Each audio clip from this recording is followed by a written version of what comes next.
Citi Field in New York, and the St. Louis Cardinals will play in Game 2 of this 4-game series. The Cardinals and the Mets on Fox Sports Midwest. Cardinals came up just a bit short last night. Ryan Ludwig with a 2-run homer. And then later in the game, to pull within a run, it was Brendan Ryan. His first home run of the season and second career home run against New York. Al Raboski, Dan McLaughlin, and welcome to the broadcast booth in Cardinals baseball. This Mets lineup decimated with injuries, but they came to play last night and they picked up a real hard-fought win. That's right. They have 9 guys on the disabled list, and 3 of their big 4 boppers are on the DL. But yet they came out and they scored 6 runs against the Cardinals on 14 hits, an unlikely combination. But Wellemeyer really struggled. Let's talk about run support for the starters, and this is a telling graphic. How about for Adam Wainwright in his last 6 starts? He's had 45 runs of run support, but on the other side, at the very end, tonight's starter, Joel Pinheiro, 5 starts and only 8 runs.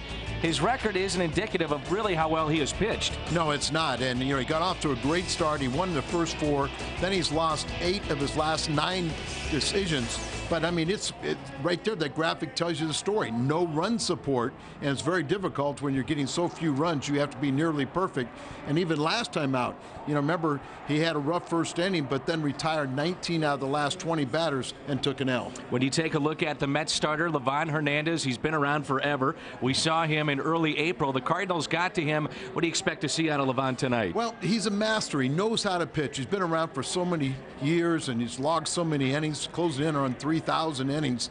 But this guy just knows how to change speeds and knows how to get the most out of himself.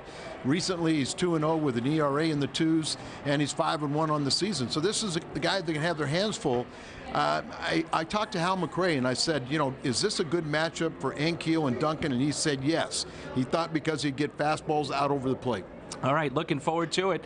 Livan Hernandez, Joel Pinheiro here tonight.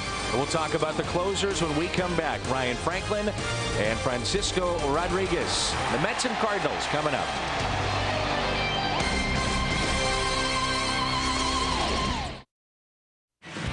Getting you set for baseball tonight. Let's take a look at the closers. Francisco Rodriguez picked up the save last night in Game 1. Number 19 on the season for him.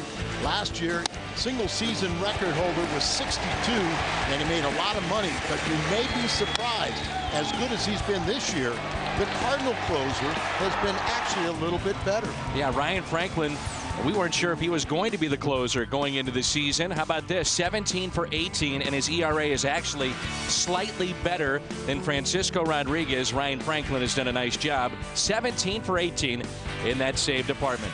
Let's hope we see Franklin here tonight. It's game number 2 of this 4-game series. More from Citi Field in New York in just a moment. Cardinals baseball on Fox Sports Midwest is brought to you by Budweiser Select Full Flavor, 99 calories, the exception to the rule. By Steak and Shake, famous for steak burgers. By Auto Tire, for the lowest prices in town, we shop the competitors so you don't have to. And by Chevy, see your Mid-America Chevy dealers or shop and compare at stlchevy.com. Just a few moments ago, Devontae Kelly, that young man right there, threw out the ceremonial first pitch, and it was just a few weeks ago that he was shot in the head and survived as his Little League team was taking a photo and a stray bullet got him. Yeah, actually he went to the hospital. They thought he got hit in the head with a stray baseball, and because it was bleeding, they took him to the hospital. They did an x-ray and they found a bullet in his head. The Mets brought him and his whole team here, and his favorite player is David Wright. They presented him with his own jersey, and I talked to David about him. We'll tell you a little later about that. But here's Livan Hernandez. You see the 5-1 record, the 1 loss. He suffered that in St. Louis as it's starting to rain. And Skip Schumacher will lead it off. This is the first time it has rained today. Right now it just started. Schumacher, Duncan and Pujols, then Ludwig, Ankiel, Molina, Green, Pinheiro, and Brendan Ryan. Kind of odd because it's the first time we saw sun. And you talk to the New Yorkers, and they say it's about the first time they've seen sun in about a week. So just a brief little shower, and we'll get underway. And the first pitch is taken for a ball outside. Schumacher now has started at second base in 56 of the 72 games for the Cardinals. The 29-year-old And the 1-0 pitch by Hernandez. Really don't talk about the issue of him moving from the outfield to second anymore. Made a really nice play on a double play over the weekend on a ground ball to his left and started the double play, and then he turned 2 double plays last night off the bat of Fernando Tatis. 2 balls and 1 strike. How about Livan Hernandez? Boy, he's still pitching and doing a good job. Incredible, and he's been around the block, various teams. Defected from Cuba back in 1995. Went to the major leagues. He's been with the Marlins, where he was a World Series MVP, the Giants, Expos, Nationals, Diamondbacks, the Twins, the Rockies, and now the New York Mets. Penciled in as their 5th starter. And he wasn't on the roster. You know, went to spring training with an invitation, made the ball club, and he's been a savior with all these injuries. 2 of their starters on the disabled list. He keeps on rolling along. A 2-time All-Star. The 3-2 misses down and in. So a leadoff walk to Skip Schumacher. That's not how you want to start the game if you're Livan Hernandez. A look at the defense behind Hernandez. They have yet to commit an error when he's been on the mound this season.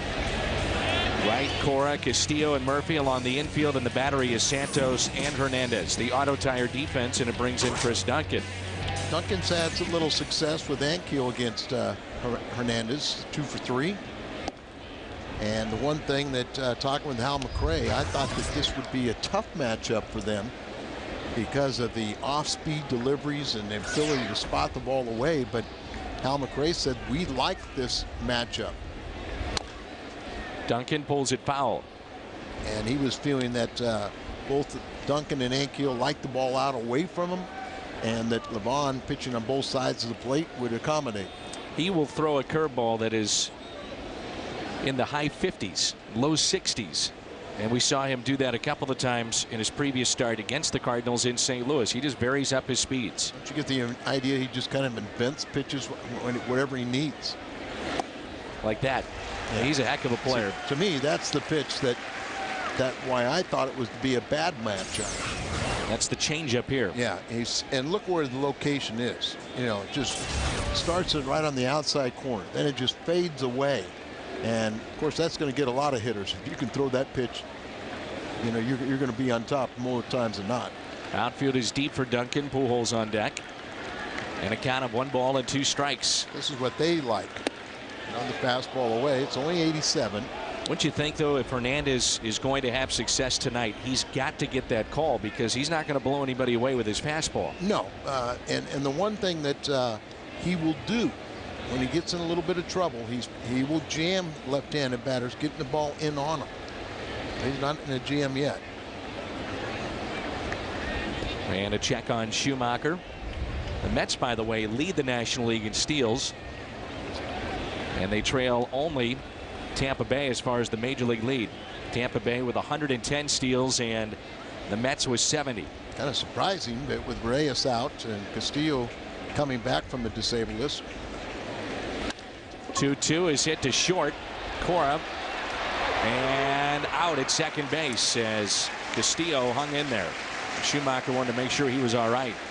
And you know, as I said, he's come back from the disabled list, and they have 9 on the disabled list, and Joey Cora almost puts him back on, as Schumacher very generously could have taken him out and hurt him, but you know, he's not that kind of player. And it brings in Albert Pujols. Last night he was 1 for 4 and grounded into a key double play. Let's watch and see how they pitch to him, and let's see if Albert makes a little adjustment. Last night they got him out pitching him away, particularly the double play, a little slider that he hit into the double play started by the pitcher. 1 out and a runner at first. Big gap in right center field. That's a little bit surprising because more teams now, because he sprays the ball everywhere with power, play him straight up. They'll play deep, but they play straight up. Well, and me in the outfield, they're kind of pulled around a little bit to pull, and then they're going to pitch him away kind of backwards. And Tatis, the left fielder, is Yeah. Very far and towards the line. I don't think we've ever seen anybody really playing that far to pull in the left field. And I mean, just a tremendous hitter, uses all the field. But if you're going to pitch him away, you'd like to think he'd be a little more straight away. 1-1 pitch to Albert, taken low outside. He's 11 for 32 with 3 home runs against Livan Hernandez. Hernandez has a lot of weapons. He could throw a lot of strikes, but and the one thing that you would think, he's such a exceptional high ball hitter, and most guys are low ball hitters today, but just throw that two-seam. Fly ball into right. Duncan will go halfway and now retreat to first, and Pujols makes the second out. Yeah, just throw a little sinking fastball and keep it in the ballpark with a ground ball. Brings in Ludwig, who homered here last night. The Cardinals start play at 39 and 32. They lead Milwaukee in the National League Central by a game. Chicago 2.5 games out. The Reds are 3.5 games out. The Cardinals are one of the better road teams right now in the league, 2 games above 500. Mets, meanwhile, are just a game and a half out behind the Phillies. Phillies have lost 6 straight. As we haven't seen the Dodgers yet, but you know, you really don't see a dominant team in the National League. I completely agree, and they're certainly not a clear-cut favorite to win in the National League Central Division. How about the Phillies at home? They're 13 and 22. I know, but obviously, to be in with the record, they got to be a tremendous road team now. And they're 23 and 9 on the road. Now that ballpark might have something to do with it with their pitchers. 1 ball, 1 strike, 2 outs and a runner at first. There's that slow, tantalizing breaking ball, and Hernandez, who has only committed 11 errors in this long career, puts him away. No score after a half inning.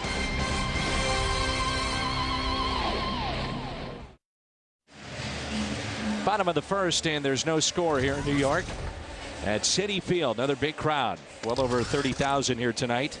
Alex Cora, Daniel Murphy, and David Wright for the Mets in the first, and then Tatis, Church, and Santos. Fernando Martinez is their center fielder tonight. Beltran on the DL.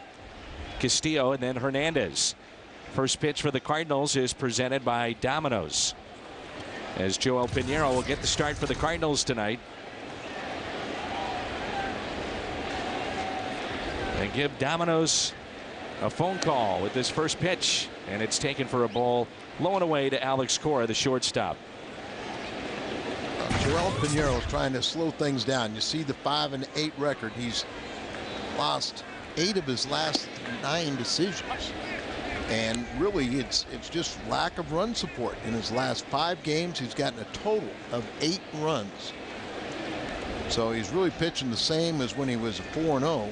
Just not getting any support. And that pitch is in there for a strike. It's 1-2. When he has his sinker working, you'll see a lot of ground balls. Sure, some of them go through, but he's always got the potential to get a twin killing. And remember, he was carried off the mound literally in his last start with that heat in St. Louis. We understand it's scorching hot back home this afternoon and today and tonight, but our first pitch here in New York, it was 76 degrees. It really tailed off in the last half hour, as in the mid 80s today. 2-2 pitch. A grounder. Pujols, nice play on the short hop. That's not an easy play, is it? Not at all. And you know, you try to find that in-between hop or something where you don't get that little short hop, but he got one. Duncan, Ankiel, and Ludwig in the outfield. This is presented by Auto Tire. Green, Ryan, Schumacher, and Pujols, the battery tonight. Molina, the catcher. Pinheiro, our Marshall Wireless starter. And it brings in Daniel Murphy. By the way, Al, I was saddened as well as you were about hearing the news of PGA golfer Chris Smith, and his wife was in an auto accident on Sunday, and she has passed away. And they have 2 little kids that were also in the accident. They are okay right now. They're in critical condition, but they are expected to live, and that's just horrible news. He is a huge Cardinal fan. He's a friend of ours, and friend very close with Chris Carpenter and Jeff Murphy and Albert Pujols. So terrible news. Brendan Ryan to first. Nice play.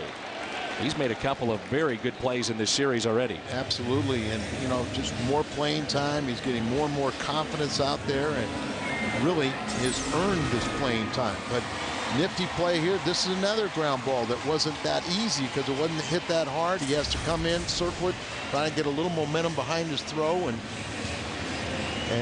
he's been very, very good out there defensively. So our thoughts and prayers with Chris Smith and his family and the passing of his wife Beth, and a big Cardinal fan, and he's always helping out with the charities of the Cardinal players. He'll play in Albert Pujols' golf tournament. He's helped me out with mine. I know he's gotten stuff signed for yours. Yeah, I mean, I go back to first time I met him. I think it was with Kurt Slogel. Was with the ball club. Great guy, and your heart just goes out to him. And hope those kids get well quickly. Here's a 1-0 pitch to David Wright. Pulls it foul. A lot of thunder missing in this lineup. Their leadoff man Reyes is out. Delgado is hitting .298 with 23 RBIs. He's not in there. Of course, Carlos Beltran, who's hitting .336 in the top 10 in the National League with 8 home runs and 40 RBIs. He's out. And the question, if you're Tony La Russa looking at this lineup, do you pitch to David Wright? Well, right now David Wright is in a little bit of a slump, but also leading the National League in hitting. Grounds it towards third. There's Khalil Green. Makes the play over to Albert. Good start for Pinheiro. 3 ground ball outs. Started with Alex Cora, the shortstop, to Albert. And a fine play by Brendan Ryan. Quickly getting Daniel Murphy. And Green gets David Wright. No score after 1. Here we go. Top of the second, no score. Rick Ankiel leads it off, followed by Molina, and then Khalil Green. Ankiel pops it up. A changeup out in front. And making the catch, Tatis, as he calls up Alex Cora at the last second. Saturday afternoons are made for baseball. This week it's Fox Saturday Baseball. Cubs and White Sox. Showdown between Windy City rivals. Fox Saturday Baseball this week at 3. Of course, the All-Star Game, July 14th in St. Louis. That'll be on Fox, and Barack Obama is scheduled to throw out the ceremonial first pitch. Must be hungry for pizza. And there's a strike to Molina. Oh, during the campaign, he found a pizza parlor in St. Louis that apparently he liked so much that he made them all go to the White House and prepare pizzas for one of his little parties. Well, he'll be in St. Louis July 14th. 0-2 the count here on Yadier Molina. I talked to Yadi before the game. That bang play at the plate last night in which the runner was safe, Molina said undoubtedly, without any hesitation, he tagged him and he was out.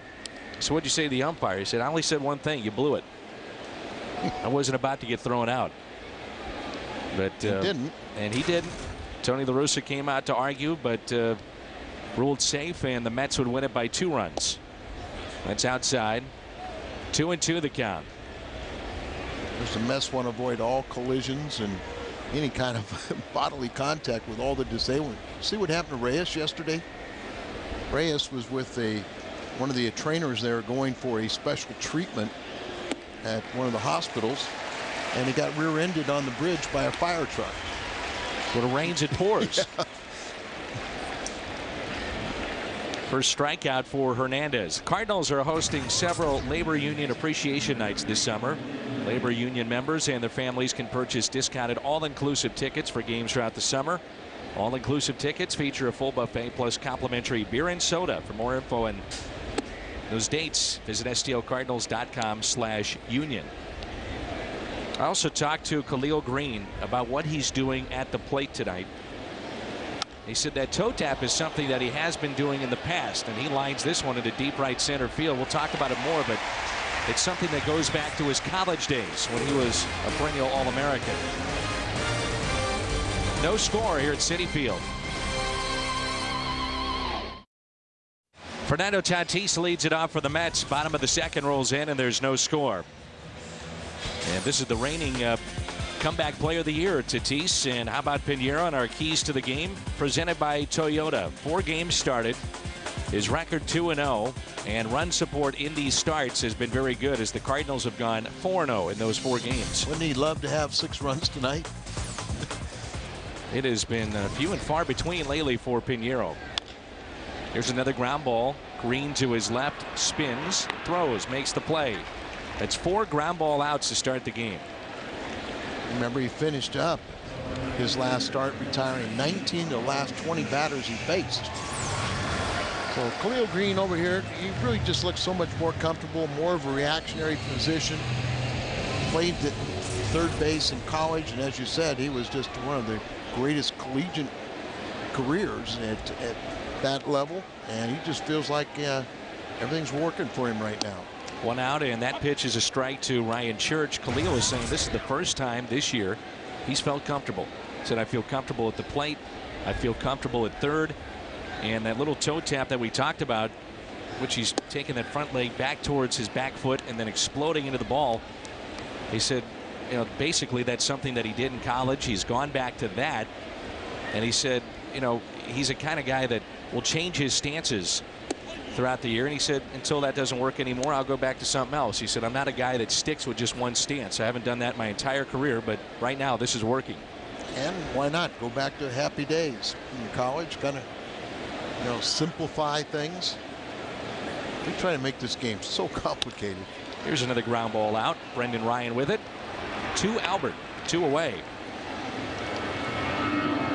You're traveling and can't catch the Cardinals TV broadcast. Catch all the action on your computer. MLB.tv. Catch over 100 live out-of-market games per week for complete details. Visit STLCardinals.com, where baseball is always on. You know, on every staff, there's one guy that just kind of falls into that slot when he doesn't get any runs. And, you know, call him a hard luck loser or something that way, but sometimes you pray for a rain delay, or you pray for a rain out.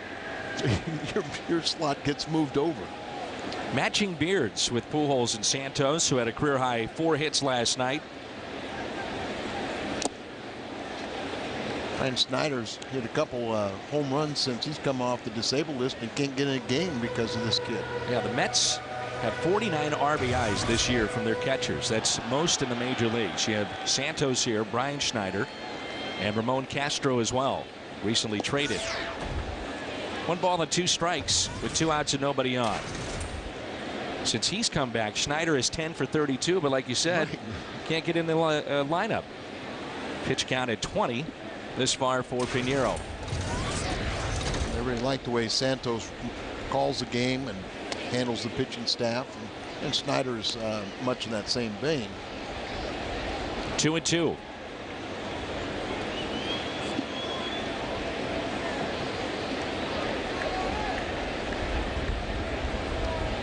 The next from Joel Pinheiro. Curveball, ground ball. Green with it. Makes the play. That's 6 ground ball outs for Joel Pinheiro. The 7 train here in New York. And after 2, there's no score.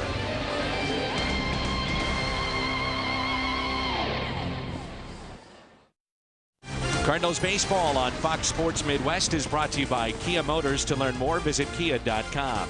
By Aflac, we've got you under our wing. And by the Casino Queen, home of the loosest slots. Back at Citi Field in New York. Here's Joel Pinheiro. First pitch and a strike by Hernandez. Disappointing last night, the start from Todd Wellemeyer. Very much so. You know, he had no command of his changeup. His slider wasn't very good. Couldn't throw strikes with his fastball. And Pinheiro out to deep left field, and this is going to go to the wall. Joel on his way to second base. He's got a leadoff double. He didn't look overly comfortable, to say the least, rounding first base. It's kind of like, okay, what do I do now? Don't forget about Bush Bash every Friday night at the ballpark, June 26th. The upcoming Bush Bash that will feature 15-time All-Star Ozzie Smith. First 150 people in line guaranteed to get Ozzie's autograph. Visit STLCardinals.com to find out more. Minnesota in town for the first of 3 this weekend. Here it is, going around first base. Well, he wasn't looking at it. That's why he got off stride, and It's kind of saying, like, what do I do now? It got over Tatis's head. Stayed in the ballpark, and somehow, some way, at the very least, Brendan Ryan has to move him to third. Brendan with good numbers against Hernandez, 3 for 4. Ooh. And the inexperienced base runner out there almost got picked off. You see the shortstop, Cora, trying to keep him close. If you're Tony La Russa, would you think about showing bunt, let him swing away, because Hernandez doesn't throw hard and you figure he might be able to pull the ball past the shortstop at second base? Well, the one thing you have to do is you got to hit down on the ball. You got to make sure that you don't hit into a line drive. And, you know, sometimes by doing that, you know, you may not get it to where you want it, and you run into and out. The out with him out there. The safest way is just drop that bunt down. Or hit it to the right side. There's the bunt. It's down, and Pinheiro doesn't go, but Brendan Ryan is safe at first.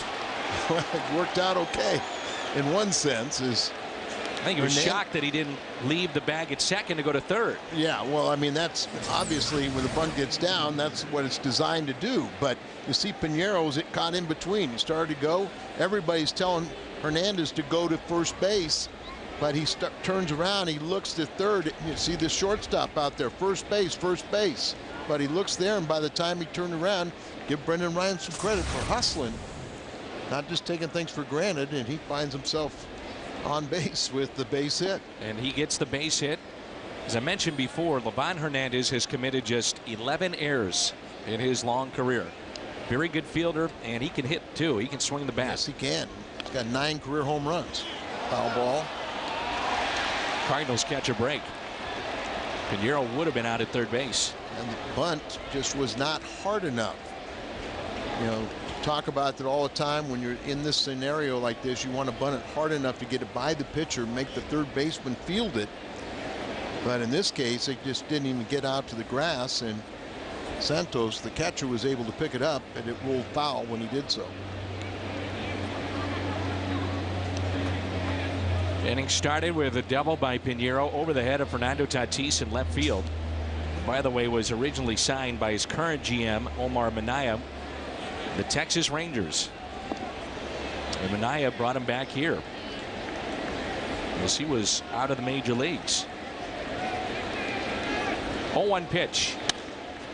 Slicing and foul out of play. Omar Minaya is from the Dominican Republic, and you know, he has given a lot of Latin players a chance and an opportunity here, and also the second and third chances. His dad, Fernando Tatis Sr., played baseball in the 70s. He was in the Astros organization. I remember his father. They were playing against him in winter ball.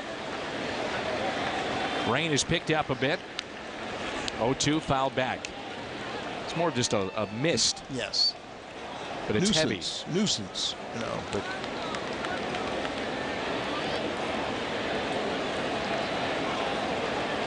Nothing at 2 the count on Schumacher, who walked his first time up and then was left stranded.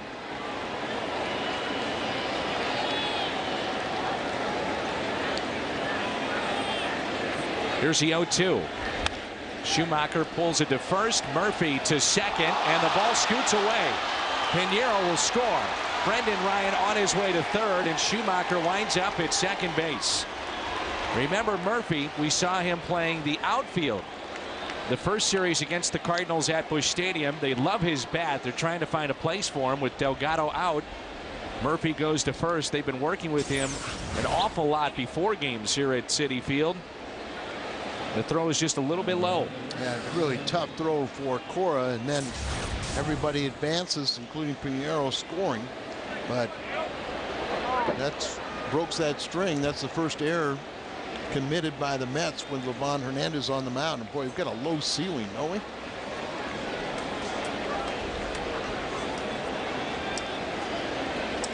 So fielder's choice, error on the first baseman. And Duncan pops it up. And the catch made by Castillo. A sarcastic cheer from the crowd. The reason being Castillo dropped what should have been the final out of a game against the Yankees, and 2 runs scored to win it for New York. as the Yankees won that game. First base open. How do they approach Pujols here? There's your answer. And why not? Second walk issued by Hernandez. And they will deal with Ludwig. Remember, Kansas City did this Friday night, and Ludwig hit a grand slam. First grand slam of his career, and strategy works. You think that that Hernandez will more than likely will induce a ground ball, hoping for turning two.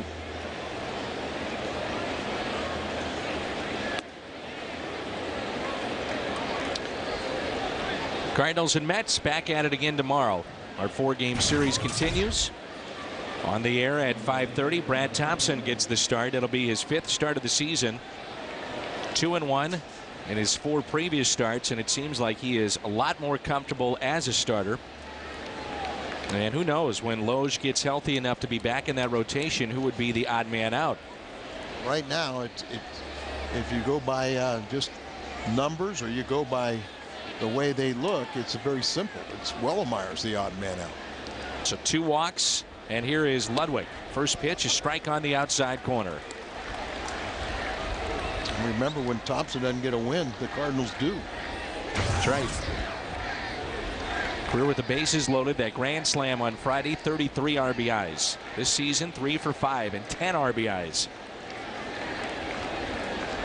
Outfield is deep. 1 ball, 1 strike. Really have to have patience, don't you? You can't be out on your front foot. You got to have your weight back. And you're right. This is the kind of guy that can get you out on that front foot and get the ground ball. Rarely do you ever say not to look fastball. But with this guy, I think you can still adjust. Look and breaking ball and adjust to his fastball. Just caught the outside corner, 1-2.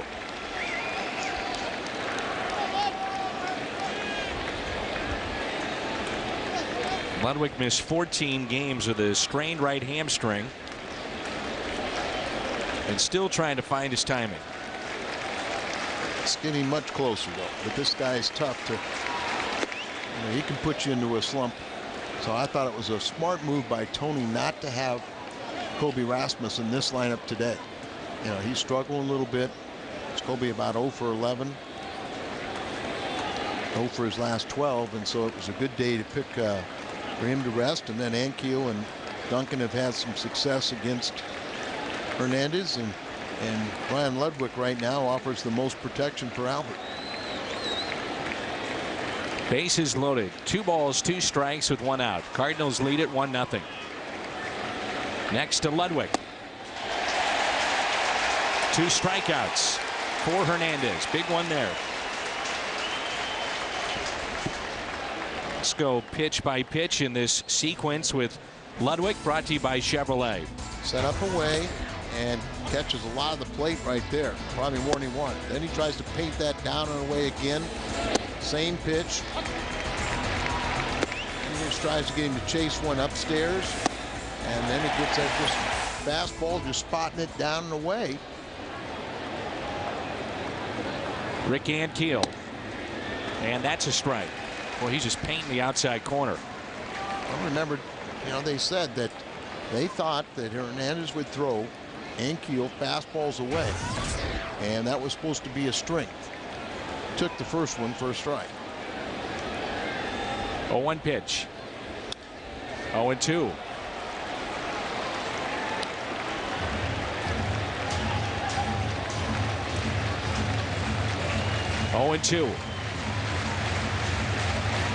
A lot of people thought this Cardinals club would be a very good offensive juggernaut, and I'm not that convinced. And one of the reasons, because a lot of these guys have had good halves, but they haven't put together seasons. I'm talking about Ankiel and Duncan. Now Ludwig had the great season last year, and his timing's a little bit off, and he's going to be fine. He's second team in home runs. But I think that a guy like Hernandez can really pitch to some of these hitters. 0-2 pitch.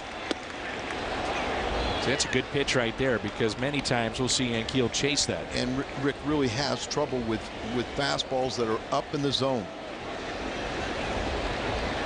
A lot of times, remember, he will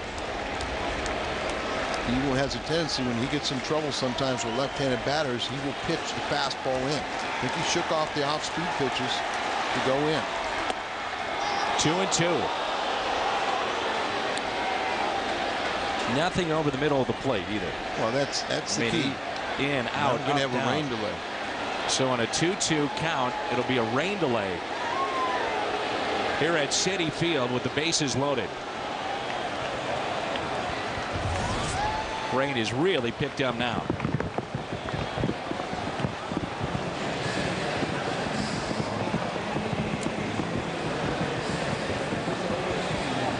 Anybody talking about this in the forecast either. Yeah, no, I didn't hear about it, but they better get it out there quickly. It's piling up there on the dirt of the infield. It's a Helitech rain delay. Heal your home with Helitech. We'll be back with a special guest to talk about the All-Star Game on Fox Sports Midwest when we return.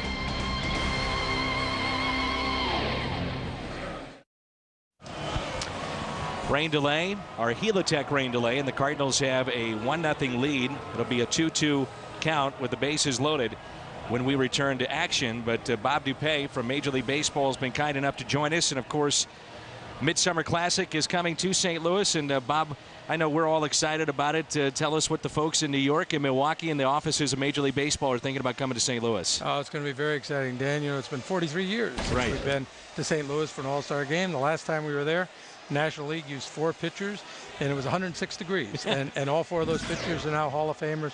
But a lot has happened to the All-Star Game in the last 43 years. It's now really a summer-long celebration of the game of baseball, whether it's Fan Fest, where fans can experience all things baseball, to the Gatorade All-Star Workout Day, to the XM Futures Game, Taco Bell All-Star Sunday, the Home Run Derby, State Farm Home Run Derby, and then, of course, the All-Star Game, which will be seen in 220 countries and 13 languages, hundreds of millions of people around the world. And, of course, the very exciting announcement that was made today, and that is that President Obama is going to throw out the first pitch for the All-Star Game. When does it really get going, the week-long celebration? Well, it'll start with the opening of Fan Fest on Friday, and then we're going to have the concert in Jefferson Park at the Gateway Arch, Sheryl Crow, on Saturday evening, and then the festivities at the ballpark start on Sunday. But Fan Fest runs through that entire week, and all for the purposes really of raising awareness and raising funds for charity. You know, we have the terrific promotion this year, the People's All-Stars. Each club, as you know, has 3 nominees. One of them is going to be selected, and we're going to have 30 true heroes at the ballpark, and the president being there makes it that much more special. And obviously, Albert Pujols will be there as well. Let's tell you about Fan Fest. Join in the fun of Major League Baseball's All-Star Summer. You can bring your family to Major League Baseball's All-Star Fan Fest. Again, it starts July 10th through the 14th at America's Center. And if you'd like tickets, great way to take your family. If you don't have a ticket to the game, go to fanfest.allstargame.com or 888-FANFEST. It is a great way to take your kids. It's a terrific way. You know, we have volunteers who come every year, fest heads, who come every year and volunteer at Fan Fest to get to experience the All-Star Game that way. There are clinics that are going to be conducted by major leaguers. There are autograph sessions by Hall of Famers. My own favorite, the Home Run Derby by the mascots every year is a favorite. There's interactive things that kids can do. They can hit against, Chris Carpenter and the great pitchers. They can pretend they're Albert Pujols. They can run the bases. It's a terrific experience. Bob, when you think about marketing the stars of the game, you know, how much are you going to market and have been marketing Albert Pujols for this particular event? Albert has been phenomenal. As you know, we have 2 spokespersons every year for the All-Star Game out of the host city. And this year, Ozzie Smith, the great Hall of Famer, and Albert are 2 spokespersons. He's committed to participating in the Home Run Derby. And so no doubt he will be the hometown, the wide hometown favorite in the Home Run Derby. And he has been, as you know, in the community, he has been a terrific force, and we expect him to be a terrific force for the All-Star Game as well. Let's talk a little bit, too, about the All-Stars among us. us. And this is something that is an initiative of Major League Baseball throughout our communities. Unique individuals give back in many charitable ways. Julianne Nahar, Sarah Ponzo, and Melissa Landwer are local finalists in People Magazine's All-Stars Among Us. Through June 24th, you can vote for one by going to foxsports.com. Click on the link for All-Stars Among Us, and the winner from each Major League city will be honored before the All-Star Game, of course, July 14th, seen on Fox. And that's something I know that Major League Baseball is very proud of to be a part of, too. Well, it's part of the President's initiative, United We Serve, and these are, in fact, the true heroes. Our theme of this year's All-Star Game is Going Beyond. And every one of these nominees truly did. The fans have until tomorrow to vote, and I hope we'll get out to peopleallstars.com and vote for one of the three candidates nominated in St. Louis. Bob Dupay is our guest. I'm curious about your thoughts on Donald Fehr, because obviously you two have had numerous conversations over the years. Well, I was in Switzerland last week with Don making a presentation to the IOC about getting baseball back into the Olympics. We had breakfast together, and he was reminiscing about his career, and I didn't realize that it was leading to what happened yesterday. Michael Weiner is an extraordinarily gifted gentleman, and has been at Don's side now for the last 3 labor negotiations. In fact, had the lead chair in the last 2, and it will be business as usual. But Don has had a very long career and has done some things extraordinarily for the players. Final question. If a fan is out there saying, okay, I don't have a ticket to the All-Star Game, I need some advice on what to do. You're in St. Louis. What would you tell them to do? I would tell them to soak up all of the All-Star ambiance and go to all of the things that make the All-Star Game so special. One of the things, it was great having the All-Star Game in New York last year, but New York is still New York. Sure. We get to St. Louis this year, and the entire community will be given over to the All-Star Game for 3 days. And you can go experience the All-Star Game at FanFest. You can go to the wonderful General Motors, the Chevrolet Red Carpet Parade, see all of the All-Stars in open cars, go down and salute the fans. You can go to the Sheryl Crow concert at Jefferson Park. It'll be terrific. Great to see you. Thank you very much. Dan, it's my pleasure. Thanks for having me. You bet. Bob Dupay from Major League Baseball.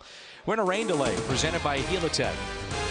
Your home of the Cardinals, Fox Sports Midwest. It's 1-0 here in the top of the 3rd. Time to bring you up to speed with the AT&T Rapid Rewind.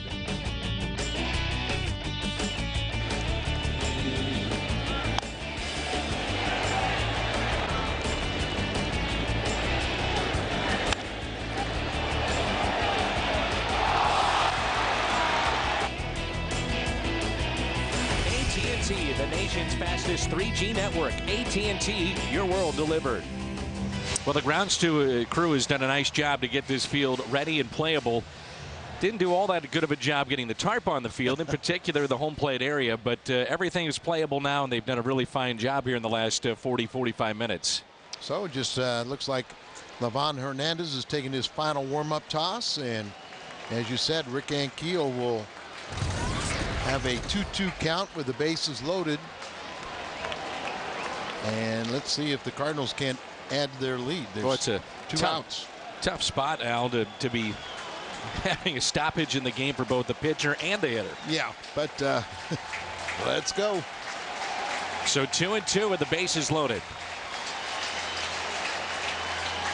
Brendan Ryan had a single. Runner at second base. Schumacher reached on an error and a fielder's choice. And then you had the intentional walk to Pujols. So bases loaded. Hernandez is set, and here comes a 2-2 pitch. And Keel, high fly ball into right. Church under it. He's got it. Rain delay of 51 minutes, and Hernandez out of the jam.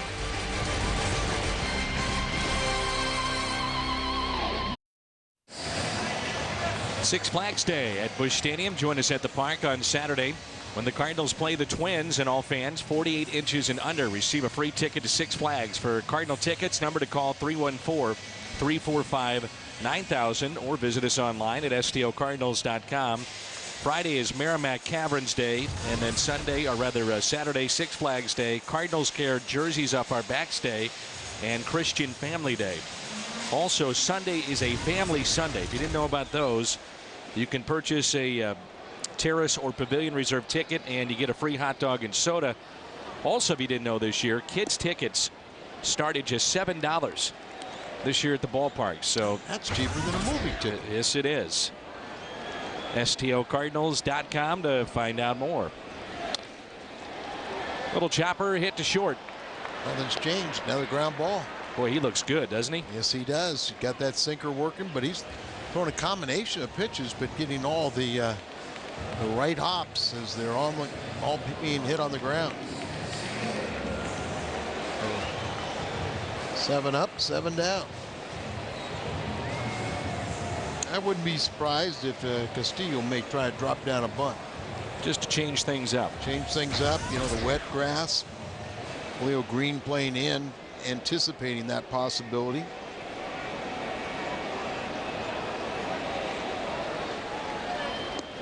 And the first pitch is strike to Castillo. In the third, the Cardinals lead at 1-0. If you're just joining us, is Joel Pinheiro. Doubled and scored in the top half of this inning. Then a rain delay of 51 minutes.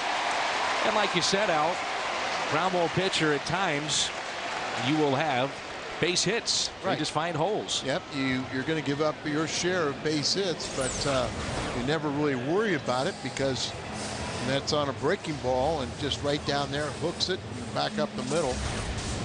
And you know, you always have the potential to throw one pitch and get 2 outs. That double play, a pitcher's best friend. But Hernandez is a good hitting pitcher. Lifetime 230 with 9 home runs and 75 RBIs. Hitting 130 this year.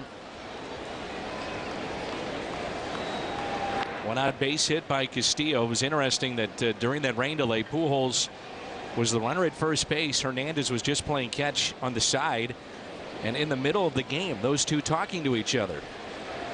It's not like this isn't his day to pitch. He's on the mound. He's on the mound, and Albert walking over and talking to him.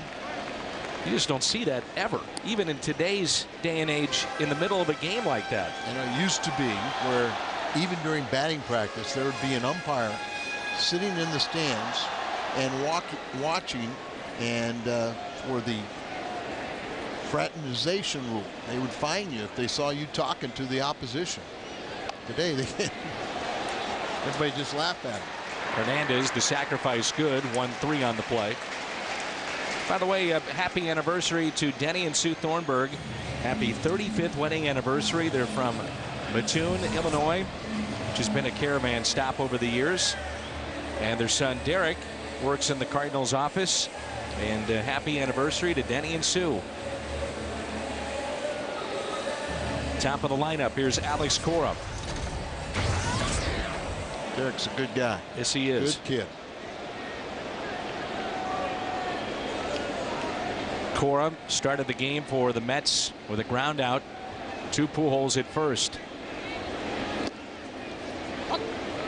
You go back to September 27th of 07, and it wound up being a devastating loss for the Mets and a huge win personally for Joel Pinheiro. Remember, that was a game that got called off because of rain, and it never did rain. And then the Cardinals had to come back to New York to make it up. And that was a meaningful game for the Mets, and they lost it. Handled by Schumacher to Albert. Molina, Green, and Pinheiro coming up. The Cardinal catcher with his dramatic home run. Postseason of 06 against the Mets. Leads it off when we come back. This date in history, who could forget this one? 25 years ago, Ryne Sandberg, the Hall of Famer, hits a leadoff solo home run in the 9th off of Bruce Sutter that tied the score, and then he tied it again, 11-11. Cubs would win the game 12-11 in a classic at Wrigley Field in 11 innings. That was the NBC game of the week. That particular contest, and Ryne Sandberg went 5 for 6 with 7 RBIs in that game. And Bruce Sutter that year had 45 saves. Oh yeah, and you know, one of those rare times that because it was extra innings that you face a guy more than once in a game as a closer. We didn't know that was 2 future Hall of Famers facing each other. How is Bruce Sutter? I haven't talked to him for a while, but last time I talked to him, he was doing pretty well. He was just outside of Atlanta. Sandberg came out today. He was asked about the game 25 years ago, and he was also asked about his former teammate Sammy Sosa. And in his opinion, he should not be in the Hall of Fame. Wade Boggs had some pretty strong comments the other day too about those players that have been tainted in their career with steroids, that they should not be in the Hall of Fame. I guess the real controversy is, you know, how many more names will surface.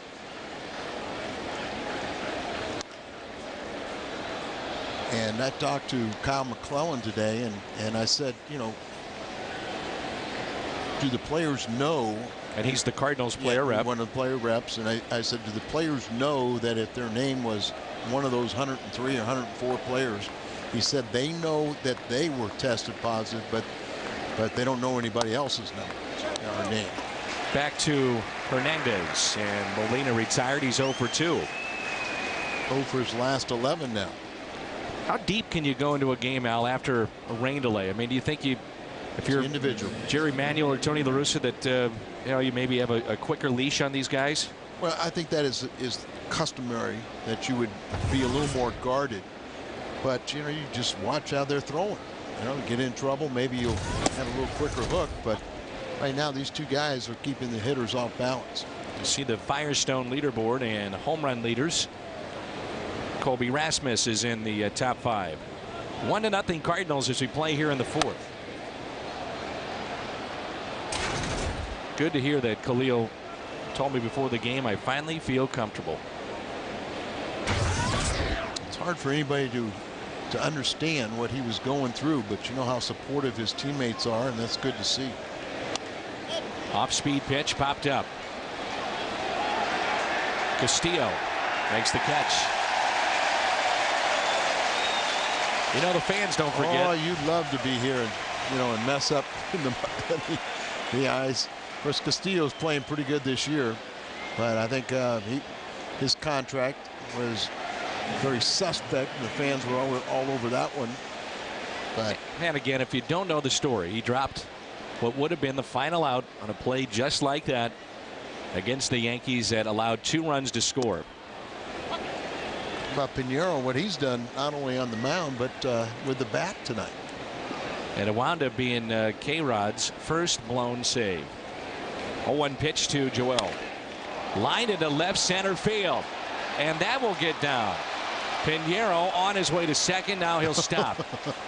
Remember in the first double, he didn't look too comfortable going around first base, and now he's 2 for 2. And he wasn't very comfortable going around first again. You got to watch the bag too. That way he picks it up a little sooner, but puts the brakes on. I mean, he only had 3 hits coming in to tonight, 11 in his career. Big offensive weapon for the Cardinals has really been Pinheiro, and Brendan Ryan has extended his inning streak to 7 games.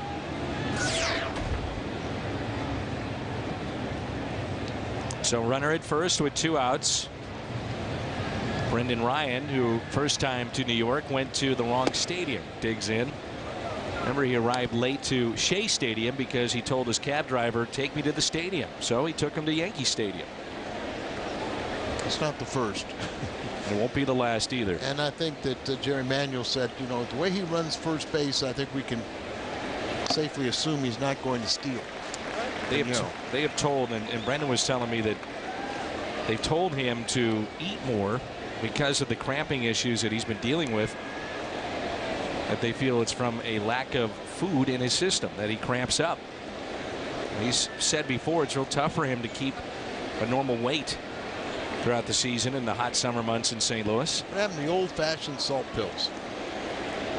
Explain that, Al. I mean, it's like when we grew up, there was no Gatorade, there was nothing like that. They used to tell you, okay, take a lot of water and eat these salt pills to try to keep, you know, then it was started the potassium, so eat bananas or something like that to guard against cramping. Right. But I don't think they recommend the salt pills anymore. I've never seen it recommended anymore. Now, I have seen, like what they did the other day with the plane, they had a hydration station. The players first got on the plane. They had everything in the front seat ready to go for their drinks, so everybody could get hydrated. Oh, man. How do these guys play games? I love telling you this stuff because you get so upset. Yeah, I'm still worried about the lettuce. Keep it cool. Keith Hernandez said he never used it, but he did know of it. Yes. We're talking about how hot it was at Busch Stadium. And Keith Hernandez talked about a couple of teammates where their spikes, the plastic spikes, were melting at the old Busch Stadium. Reggie Smith, out in right field, and all of a sudden one game, his feet are sticking to the turf, and he literally had to go put on metal spikes because that surface would get so hot, 140, 145 degrees, and melted the rubber spikes on his shoes. By the way, Hernandez recently wrote a letter to Whitey Herzog and called him the best manager he's ever played for. I know that meant a lot to Whitey. And Ryan is retired. They got him just by a step. Murphy, right, Tatis coming up. It's 1-0.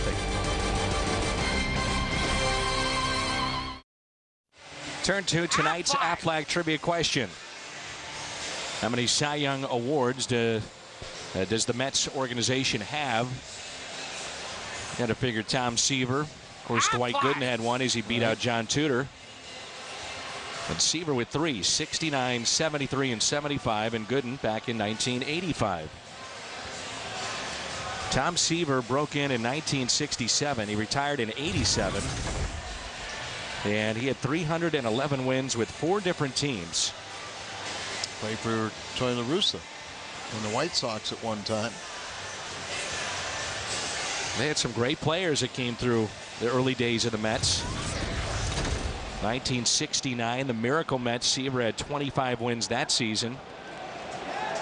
And he recorded his 300th win in the American League pitching against the Yankees, and he did it in New York. It was also the same day that Rod Carew hit number 3,000. Seaver, by the way, the only player that has had his number retired here in New York. Gil Hodges is number 14.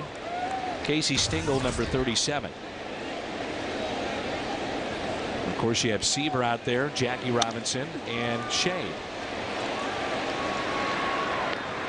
Brendan Ryan gobbles it up, and how about all these ground ball outs? That's 10 ground ball outs. Well, he talked about how he enjoys pitching here, and the last couple days we've seen him in the lobby with his wife and 4 children, and looks like maybe grandmother and other family friends. So he's struggled on the road this year, so maybe that's a winning combination. Take the family on the road. Here is David Wright. Came in hitting 349. As far as the Mets are concerned in their history, this far into a season, this is the highest average they've ever had. Have to go back to Mike Piazza in 2000. This time in 2000, he was hitting 364. Talked about the little kid that threw out the first pitch, that 11-year-old that got shot by a stray bullet. He's taking a photograph with his Little League team. And he met with David, and David, they said he was awesome. But David was telling me what a neat little kid this guy is.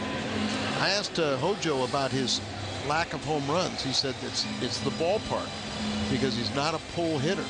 He's a gap hitter. He hits the ball out in the middle part of the field, and that's just not conducive to home runs here. So 2 outs, and here is Tatis.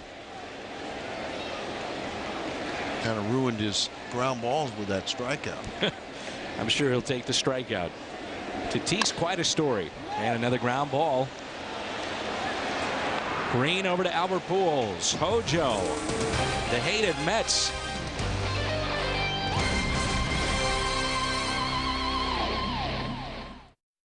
$11 ground ball outs for Pinheiro. Cardinals Care jerseys off our backstay this Saturday. All fans who make a $1 donation to Cardinals Care receive a scratch-off ticket. Every ticket is a winner. The grand prize is a game-worn jersey signed for you on the field by a current Cardinals player. That includes number 5. That's a great promotion. Raised a lot of money. How about Pinheiro? He has been outstanding so far here tonight. He's allowed just 1 base hit. Remember his last start, he retired 19 of the last 20 he faced. Cardinals Care, by the way, since its inception, has donated over $13 million. And it all goes to kids in the area. Built close to 20 baseball fields. A lot of the players have gotten involved with that. Michael Hall is now running Cardinals Care. Yeah, and it's if you have a charity that is connected with kids, you can apply for a grant. They give out hundreds of them yearly. Very kind to the Special Education Foundation, which you know I'm involved with, right. And donated to us a good portion of the funds, and we really appreciate it. 2-1 was up and hammered by Schumacher into right. So Skip Schumacher is on base for the 2nd time. He has walked and now has a single. Set up inside, ball just kind of running out of way, and uses those hands, quickly lining the ball out to right field. You've talked about how Hernandez pitches away, and a lot of people over the weekend were wondering about Zach Greinke, and some of the scouts were talking about the fact that he's gotten away from pitching inside. His last 3 starts, the slugging percentage against him is around .600. And you know, I just say the guys that pitch inside are the guys that win. It does seem to be the case. It's way outside. Duncan tonight hit into a fielder's choice and is popped out to 2nd. Sometimes Hernandez gets in trouble with his pitch inside, that it just runs back over the middle of the plate.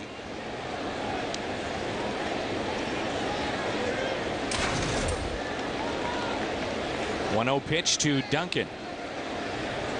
Instead, a check on Schumacher. Cardinals have talked about the need for another bat. At times when their offense is stagnant, you don't see them do a lot of things to jumpstart it. Well, that's it. You know, they're really, you know, station to station. They do very little hit and run, nope, steal bases. I mean, you just sometimes you think with a game like this, where you get a guy that gets a lot of ground balls, that you want to put that runner in motion. Now, many times a manager will say, you know, part of the equation on the hit and run is, does the guy throw enough strikes, and does the hitter make enough contact? Here's a 2-0 pitch. Duncan, opposite field, well hit. Tatis back near the wall, and he's got it. I mean, even right there, you see that he's right by the 371 sign. It's 384 in left center, 408 to dead center, 415 in right center. Yeah, but look at the wall that you have to get up over it, right, too. So that's the difference. Not so much the dimensions are so big, it's just the high wall that you have to hit the ball over. That's gone in some other parks. Oh, yes. So here's Albert Pujols, who told Mike Eldretti Sunday, the assistant hitting coach to Hal McRae, that he was going to knock the next pitch that he saw, the bat for a grand slam. Now, it's even better than that. Well, he went in and evaluated his first at bat. Yeah, but even better, he said he was going to hit the Royals Hall of Fame building. Not just try to get it out there, but I'm going to hit the building. I'm going to get it off the building. Great story. Joe Strauss had that in the St. Louis Post-Dispatch. Also had a real nice article on El Hombre in Sunday's edition of the Post, too. Who has become the face of the All-Star game, undoubtedly. I think Albert is really starting to understand what he is to, you know, Major League Baseball, and what a great representative. You know, arguably the best hitter of this generation, and then really a true professional and a great humanitarian off the field. 1 ball, 1 strike.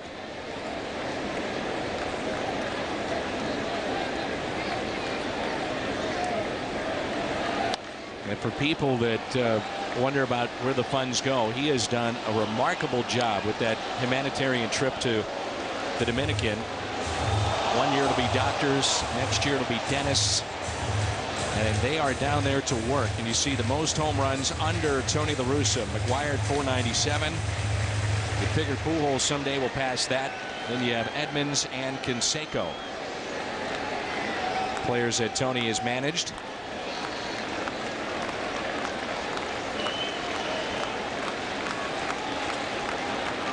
One-two pitch.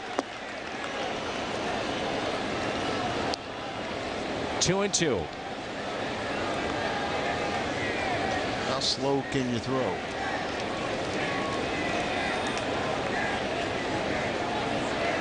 Last pitch at 65. Not quite the eephus pitches that we've seen. And have been in the. What was Tewksbury clocked at one time? Towards the end of his career, remember in Minnesota, he threw some pitches that seemed like they were in the 40s. Probably were. Accomplished artist. And it wasn't his fastball either. No. Bob Tewksbury. Well, Tewksbury is, people would be surprised that there was an off-speed pitcher that threw 70% fastballs, but he could spot his fastball. A 3-2 to Pujols. Here it comes. Oh, at 66, he strikes out Albert. You got to have some guts to throw that pitch. Well, you know he's going to throw an off-speed pitch on 3-2, but can you slow up enough? Look at this. It's almost, it's a hanger to a degree, but it's so slow that you can't wait. It's so far below the Major League Baseball hitting zone that you get away with it. Did you see Pujols? Even he was smiling a little bit. And that's rare after a strikeout to see him do that. So 3 strikeouts for Livan Hernandez. I liked your story about Rick Sutcliffe when he saw your fastball. That was pretty good. We talked to Rick after the game last night,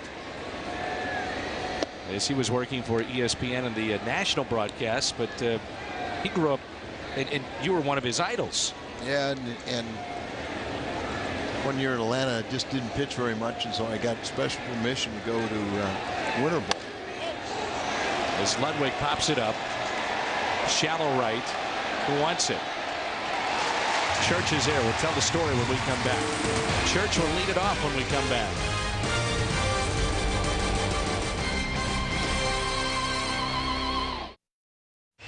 What's on tap? Presented by Bud Light. The difference is drinkability.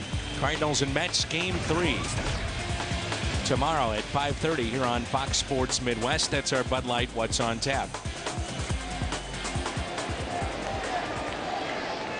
So you and Rick Sutcliffe, as Ryan Church digs in. Rick was, maybe he'd had a cup of coffee at the big league level, and I was on my way down.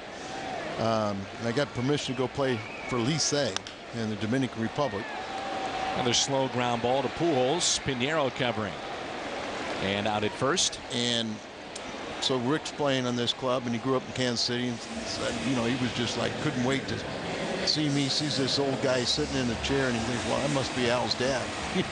It was me. And so there, my first start, and I was starting, and I really wasn't going very well, and I had the bases loaded, and the 3-2 pitch, and the guy and struck him out, came in, and he told me it was the greatest changeup he ever saw in his life. That was an awesome to throw that 3-2 change up, and I threw my glove at him and said that was my fastball. But only problem is that's my fastball. Yeah, that's right. But what goes around comes around, because I was broadcasting at the end of his career. I saw his fastball too. What a nice guy he is too. You play long enough, something's good. That's pulled foul. It's like, managing, unless you own the club like Connie Mack, or you die in office, you're going to get fired at some point. Right. Here's Santos, who grounded to third his first time up. You threw your glove at him. Oh, yeah. How could you say that? Great change. Boy, I should have taken a lesson right there and packed my bags. That's it. 12 groundouts so far for Pinheiro. And you know what he also did to me? Later on when I started broadcasting, I was doing a game in Cleveland, and this was before he had his big Cy Young award or season where he went over to Chicago. There's a fly ball out to center. Hey, they can't hit one in the air. But I was broadcasting a game for Sports Time, and I'm in Cleveland. We had an off day on Thursday and another game on Friday.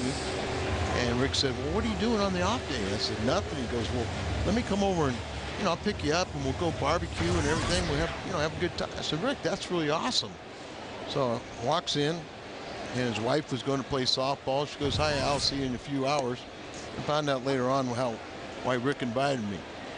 Because I had to change his daughter's diapers. He wouldn't change the diapers. And you're being serious? I'm being dead serious. I guess in order for her to go play, he had to get somebody to come in that would change the diaper for him. Here's a 1-1 pitch. Lined foul. So that's the kind of friend Rick Sutcliffe is. And you like him anyway? Yes, I do. Excellent broadcaster, and what a great career he had. He was a tremendous. He grew up in the Kansas City side, and I think he was all-state in 4 sports. When Alan Watson was a rookie, remember that name? Took him under his wing. Did Rick Sutcliffe? Well, sometimes that's good and sometimes it's bad. Always a learning experience. Yeah. Always appreciated by the younger pitchers, but Here's a 2-2 pitch. Ground out number 13 on the night. How about Pinheiro and Keel, Molina and Green, and Pinheiro's 2 for 2. He's due a 4th. Cardinals baseball on Fox Sports Midwest is brought to you by AT&T. Switch to the nation's fastest 3G network, AT&T. Your world delivered. And by the double cheeseburger extra value meal, now just $2.99 at McDonald's. All those peppers, Al. I know you were feeling great before the game. That looks a little better. Dig right in, huh? It looks a little better than that Philly cheesesteak. That looks horrible. I'm worried about you, Al. You weren't feeling well before the game. I'm fine now. Stomach issues, and now everything's good. Yeah, I knew we saw that, Skyline chili.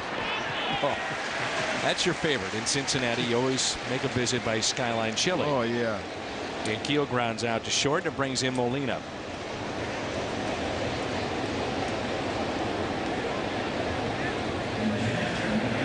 This copyrighted telecast is presented by the authority of the St. Louis Cardinals and may not be reproduced or retransmitted in any form, and the accounts and descriptions of this game may not be disseminated without the express written consent of the St. Louis Cardinals. Here's Molina with 1 out, and that pitch is taken outside. No doubt the Cardinals have to be a little bit concerned with Todd Wellemeyer after his start last night. Lefties are hitting now .349 against him. There's a line drive base hit. Molina needed that, and usually when you're struggling a little bit, and he was 0 for his last 11, you go back to basics, and in his case, you start hitting to the opposite field. As so good to go to the opposite field, all out away from him, so you'd think he would have success against Hernandez. With so many pitches out of way, and there's another beach ball, so Cleo feels at home. 0 for 2 tonight. Got 1 out here in the 6th. Little 4-game hitting streak going, as many of the Cardinals have hitting streaks. Then when people were upset with Willie Randolph before Jerry Manuel got the job, the name that kept coming up more than anybody's around here, Keith Hernandez, who said he has 0 interest in wanting to be a manager. but he is beloved by the fans here in New York. He got here just in time. Doc Gooden was arriving on the scene, and their team was coming together after a number of losing seasons. And they won back in 1986.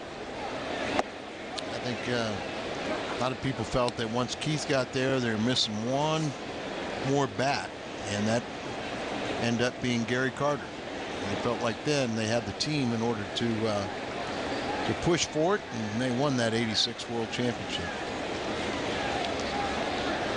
Here's a 1-1 pitch to Green. Changeup that time.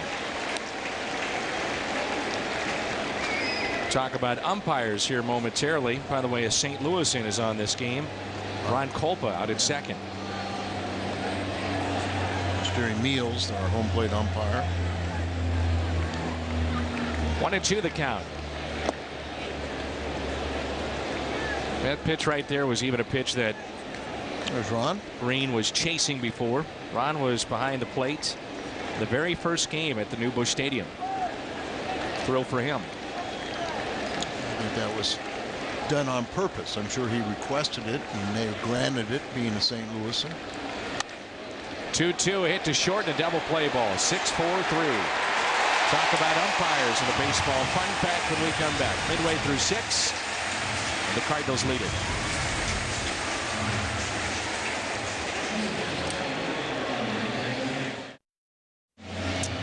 Till 1859, baseball umpires sat behind home plate, not just in chairs, but rocking chairs. Ever heard the expression that back there in the rocking chair? Oh, sure. Maybe that's where that is the origin of, you know. I wonder what the majority of these umpires think now about reviews, meaning the replays, if that's something that they welcome. And it's not to call them out. You're just trying to get the play right. Right. Questek was something that drove them crazy. Right. And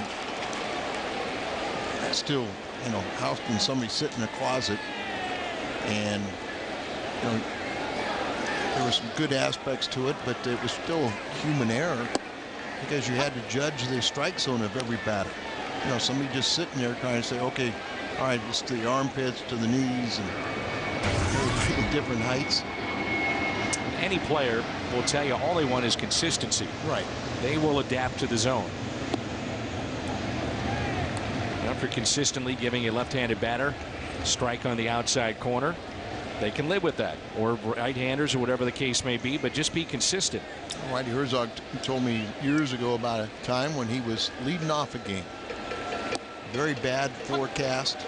First pitch was, you know, about 6 inches outside, and strike one.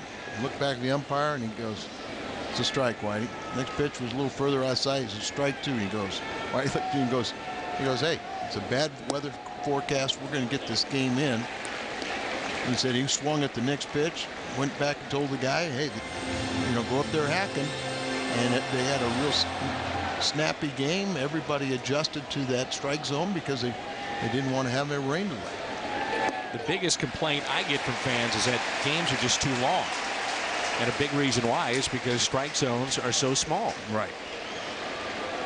Promo time, and I want to remind you that Fox will have the All-Star game July 14th from Busch Stadium at 7 o'clock. If you didn't know. So a leadoff walk, Castillo has been on base twice, and that's the first walk issued by Pinheiro. He has 13 ground ball outs, 1 strikeout, and just 1 hit allowed. That's one thing. He has been very good. That's only his 12th walk of the season.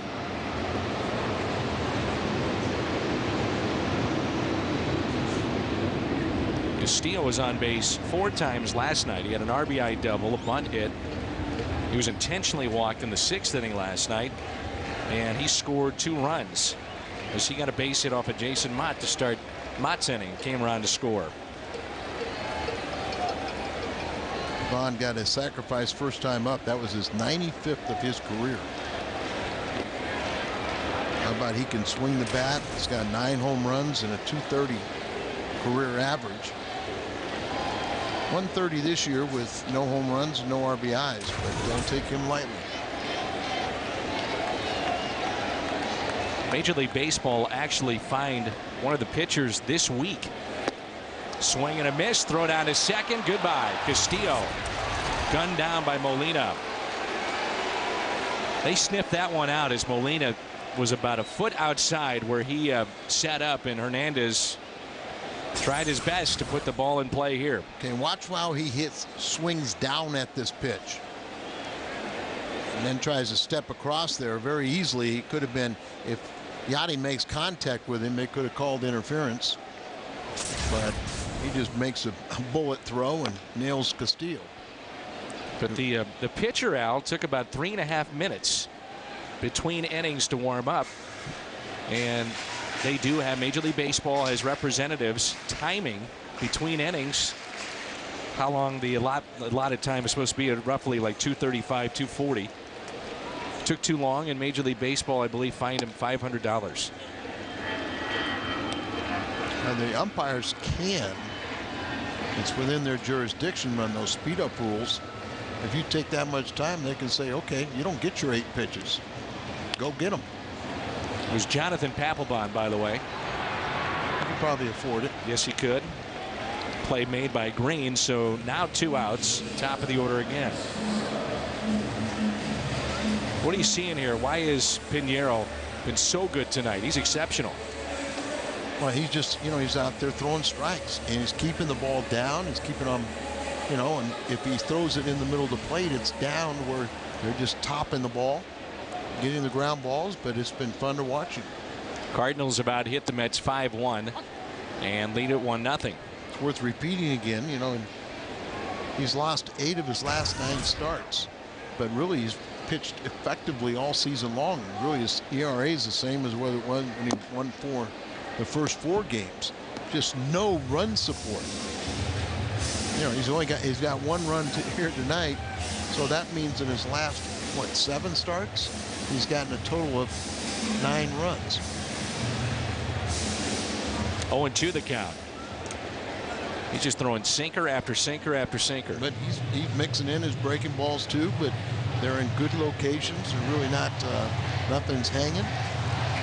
And he is what you call dealing. He's done it at the plate as well. He's 2 for 2. He'll lead it off for the Cardinals in the 7th. He's only thrown 60 pitches. And the 0-2 pitch. Popped up. Schumacher's got it. Pinheiro, Ryan, and Schumacher due up for St. Louis as we head to the 7th.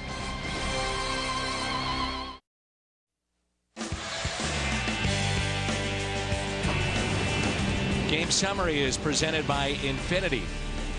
Pitchers duel here tonight with Joel Pinheiro and Livan Hernandez. Pinheiro has recorded 15 ground ball outs. You mentioned pitcher's duel. He has been doing an outstanding job, but Livan Hernandez has given up 1 run, and it was unearned. And he has not been able to get Pinheiro's 2 for 2. Double, a single, and a run scored. We're underway here in the 7th. We did have a rain delay. 51 minutes. 0-1 pitch. Taken outside. 1 ball, 1 strike. But the pitch count certainly not a concern at all right now for Pinheiro. There's like 61 pitches, I think. 91 pitches for Hernandez. Pinheiro has struck out 1. Only 1 strikeout tonight. That's David Wright. He did that back in the 4th. And he's walked Castillo.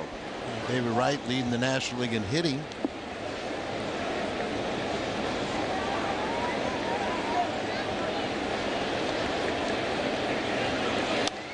Reaches for it. Little bloop. Going out. Cora to make the catch.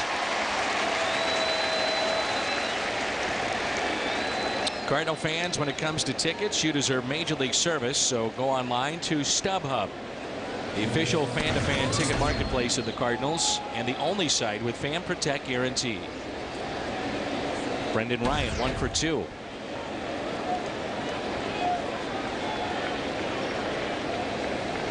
Showed you those Cy Young Award winners, 3 for Tom Seaver, 1 for Dwight Gooden, who wound up with 194 wins. but more than half of those were before the age of 25. And you wonder just how good he could have been if he stays away from the substance abuse issues that he had. Think about that. Just a shame, yeah. I mean, retired with the Yankees back in 2000. At that point in time, he was just a mop-up guy in the bullpen.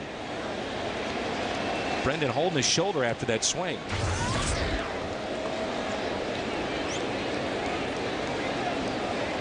And a tie to the Mets currently, of course, Gary Sheffield and Dwight Gooden.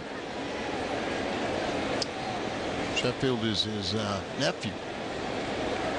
And Sheffield, Ojo was telling me that he has done a great job for them. He hope he gets some action as the DH this weekend as the Yankees come to town. Do you realize that tomorrow Pat Paris and Brendan Ryan will take a tour around Citi Field?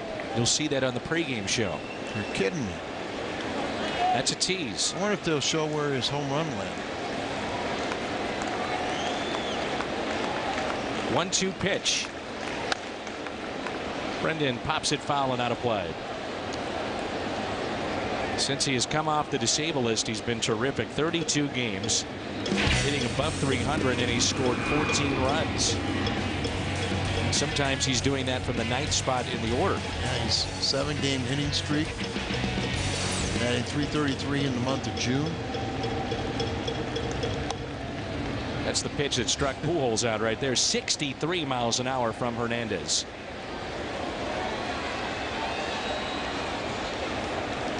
So, Pat, it's you and Brendan Ryan hand in hand around Citi Field. Yeah, pretty much, Dan. We did wander over. We did it today. We'll show it to you tomorrow. We did wander over near where his home run was. He didn't want to stand there and admire the spot because the Mets were taking BP. Didn't want to disrespect them. There's a base hit into right field. It is amazing when you come into this ballpark.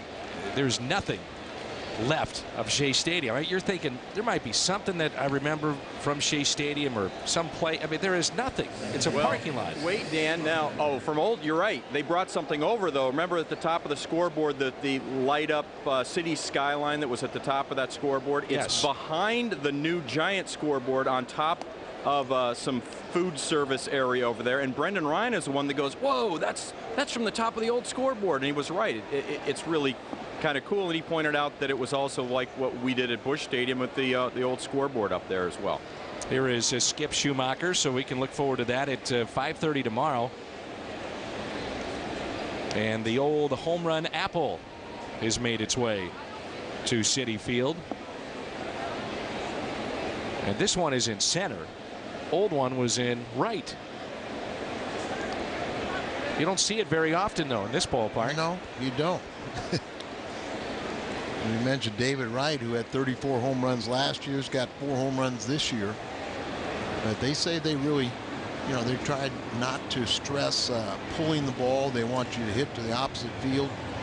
And it's not conducive for David or others to hit home runs here. That pitch is a strike.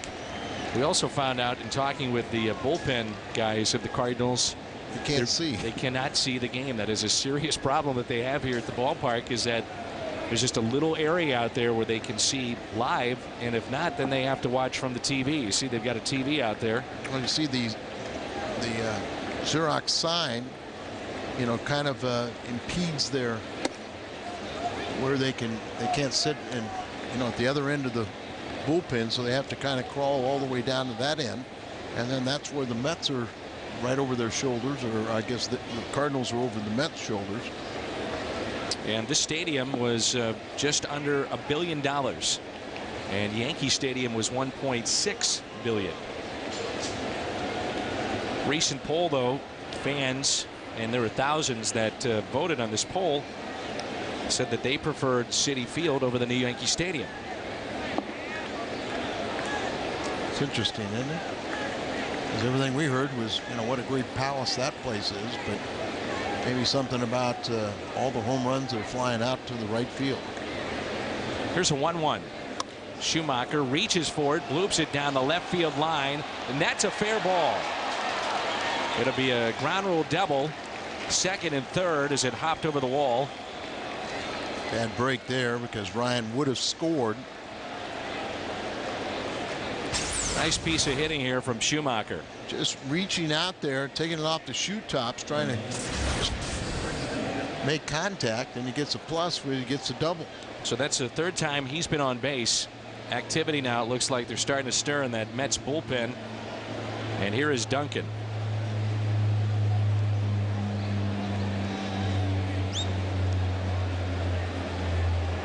Excuse me, the fourth time now that Schumacher's been on. Of course, reached on the air back in the third. Infield is in, second and third, and only one out. Just got to be ready for that fastball. You would figure that with first base open, regardless what happens here, would not pitch to Albert Pujols, who's on deck. Truly, it's going to be one of these scenarios. Albert needs the protection in front and behind. Duncan with 26 RBIs and hitting .254 with runners in scoring position. Overall with 31 ribbies. He was a bit surprised to see himself batting second in this lineup tonight. I mentioned that Kobe got the night off, and probably, he's been struggling a little bit of late. Still lofty average for June, but 0 for his last 12. Inside 2-1. And Duncan came in 2 for 3 against Livan Hernandez, so made an easy decision for Tony.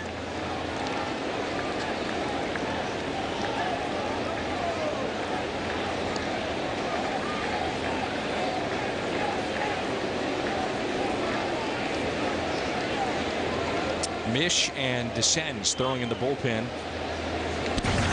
for the Mets. Both of them come up from Buffalo yesterday. Descends the right-hander. Mish is the lefty. Brad Thompson going tomorrow night. And we'll come your way with the pregame show at 5:30. Fourth game of the series. Johan Santana and Chris Carpenter. Can't wait for that. Some people like to watch offense and see the home runs. For me, give me a well-pitched game. Well, like this game here, one pitch could determine the outcome. So 3-1.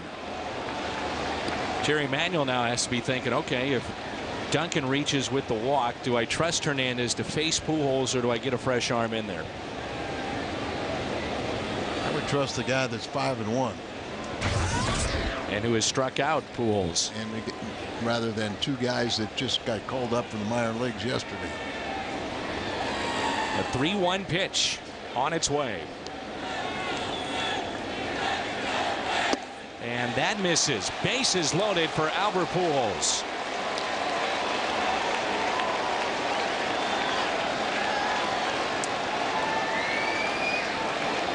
A single by Ryan. A bloop double by Schumacher. A walk to Duncan. And I happen to agree with you, Al. I think he's come to this point in the game. You let him win it or lose it right here with a guy like Pujols. And like you said, do you want to trust this game to a couple of guys who were just in the minor leagues to come in and face Albert Pujols? And the answer is no. Right. And, it really doesn't matter what happens here. It's the best strategy, and I'm sure Livan appreciates it. Here's that strikeout. Got 3 strikeouts on the night, and one of them is against Albert, and like we talked about Pinheiro, and now Thurston's going to run for Duncan. I don't know if I like that, the way Duncan goes hard into guys at second base. You know what I'm saying? Yeah. So here we go. Pujols with his 9th career grand slam over the weekend. What a key at bat, though, for Duncan to accept that walk and bring up this bases loaded scenario for Albert, and only 1 out. Remember, he came up in such a key spot last night, grounded into a double play. 1 out, bases loaded for Pujols. First pitch to Albert. Base hit into left field. 1 run is in. Schumacher being waved in. He'll score easily. Albert comes through. 3-0 St. Louis.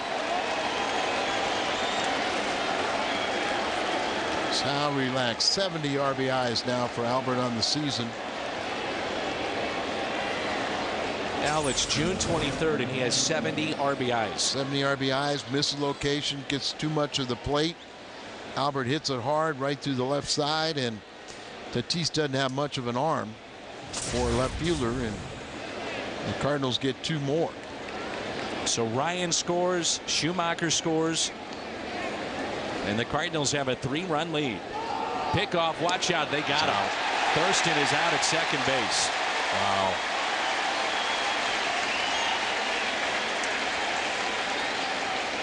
Where are you going? Look like both the shortstop and the second baseman were going to get there.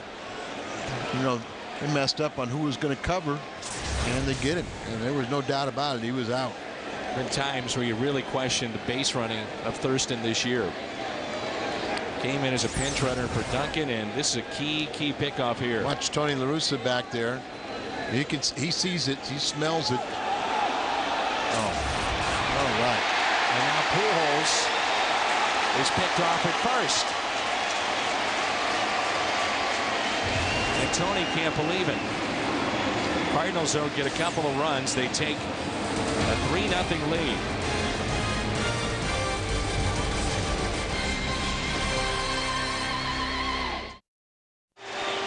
So here is Albert Pujols over at first base. Thurston picked off at second, and Pujols trying to time Hernandez, and he is out. Left too soon, and the Cardinals run right out of an inning with their second best hitter at the plate. So Schumacher goes now into left. Thurston, who pinch ran for Duncan, now playing second. 2, 3, and 4 in the lineup against Pinheiro, who's been terrific here tonight. Been outstanding, but boy, you just hope those 2 base running blunders don't come back to hurt the Cardinals. Detroit comes back, and they beat Chicago 5-4 in the rally in the ninth. Minnesota has a 7-3 lead over Milwaukee. Here's another ground ball. Brendan Ryan quickly to first base. He plays so deep at shortstop that you see him have to charge a lot and make those type of plays. He's been very good at doing it, and playing deep gives him a lot better range on some of the balls. The play he made last night, I don't think either one of us, thought he had any chance of throwing out the runner, and just a sensational play. And for those of you that missed it, it was first and second, and we both thought the only play that he had was to go to third with a force, and still was able to throw across the diamond and get a hitter that was hitting from the left side. I believe it was Murphy, who runs pretty well. Right. So he starts out on the outfield grass, does Brendan Ryan. 0-1 pitch to David Wright. And that was not unusual when you had turf, that infielders would play back. You have that painted line, that would signify the beginning of the outfield, and you used to get a lot of guys that would do that. But David Wright, surprisingly has 18 stolen bases this year. And the other thing that's surprising about him, look out, is that David Wright has struck out 69 times. And with 1 tonight, he's at 70. Right. So Pinheiro hits him. Try to set up inside, and the ball just kind of takes off, gets him right in the middle of the bat.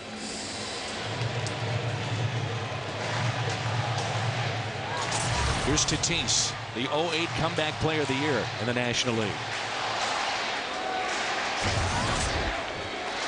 I would think Chris Carpenter would be on a lot of lists in 09. Well, but how about comeback Cy Young, All-Star, and World Series hero? Tony brought up. That sound like good? I like that.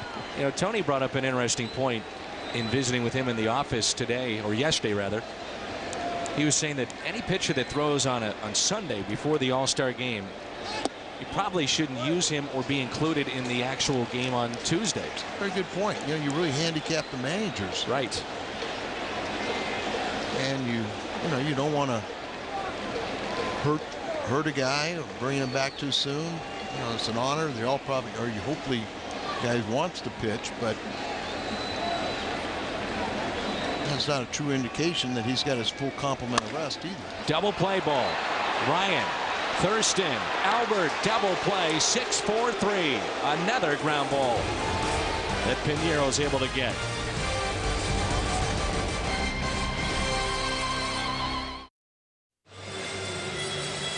Pinheiro has just been outstanding here tonight. Top of the 8th. He's allowed just one base hit. That was a clean hit by Castillo back in the 3rd inning. And that has been it. Call to the bullpen brought to you by Chevrolet.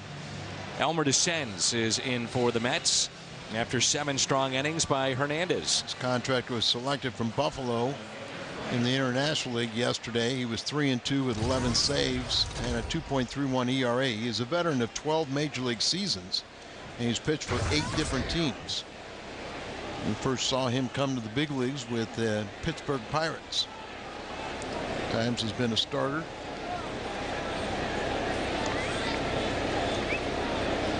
First pitch to Ludwig, a swing and a miss. How big is that too for Pinheiro to go back out there after the Cardinals scored 2, and then you feel like maybe a little momentum shift with 2 pickoffs right away, and you've got the big bats coming up, and he's able to get out of that inning unscathed. And that's a very good point, and really that's the responsibility of that pitcher, is not to let that momentum get into the other team's dugout. You know, stop it right there, and he's the only one that can control that, and he did so. Pujols leads the major leagues in RBIs with his 70 now, and he is 3 in front of Prince Fielder in the National League and 4 in front of the leader in the American League, Jason Bay.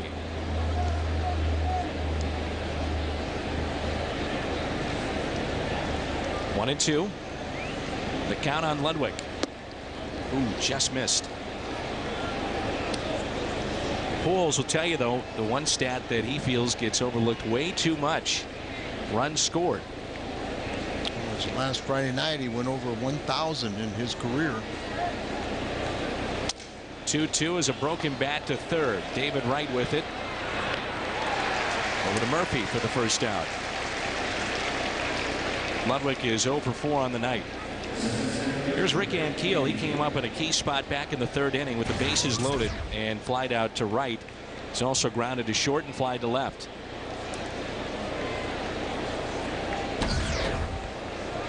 Nice to visit with Bob Dupay. He's kind enough to join us during the rain delay.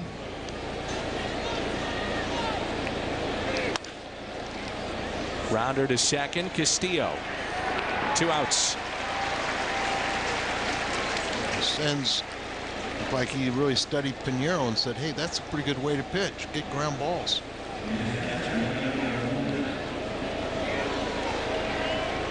Cardinal outfielders, Duncan, who's out of the game now, but Ankiel and Ludwig held hitless in this game. 0 for 11. The Cardinals hold on. They'd be 3.5 out in front of Chicago. Milwaukee started play a game back, and they're losing 7-3 to Minnesota. We started the night talking about run support for Pinheiro. It's not great. It's 3 runs. He's just been that good. And also the closers. Will we see Ryan Franklin here tonight? He talked about it being a hard luck loser because only no run support. And he is pitching arguably his best game of this season. Did have that 3-0 shutout of Chicago. Right.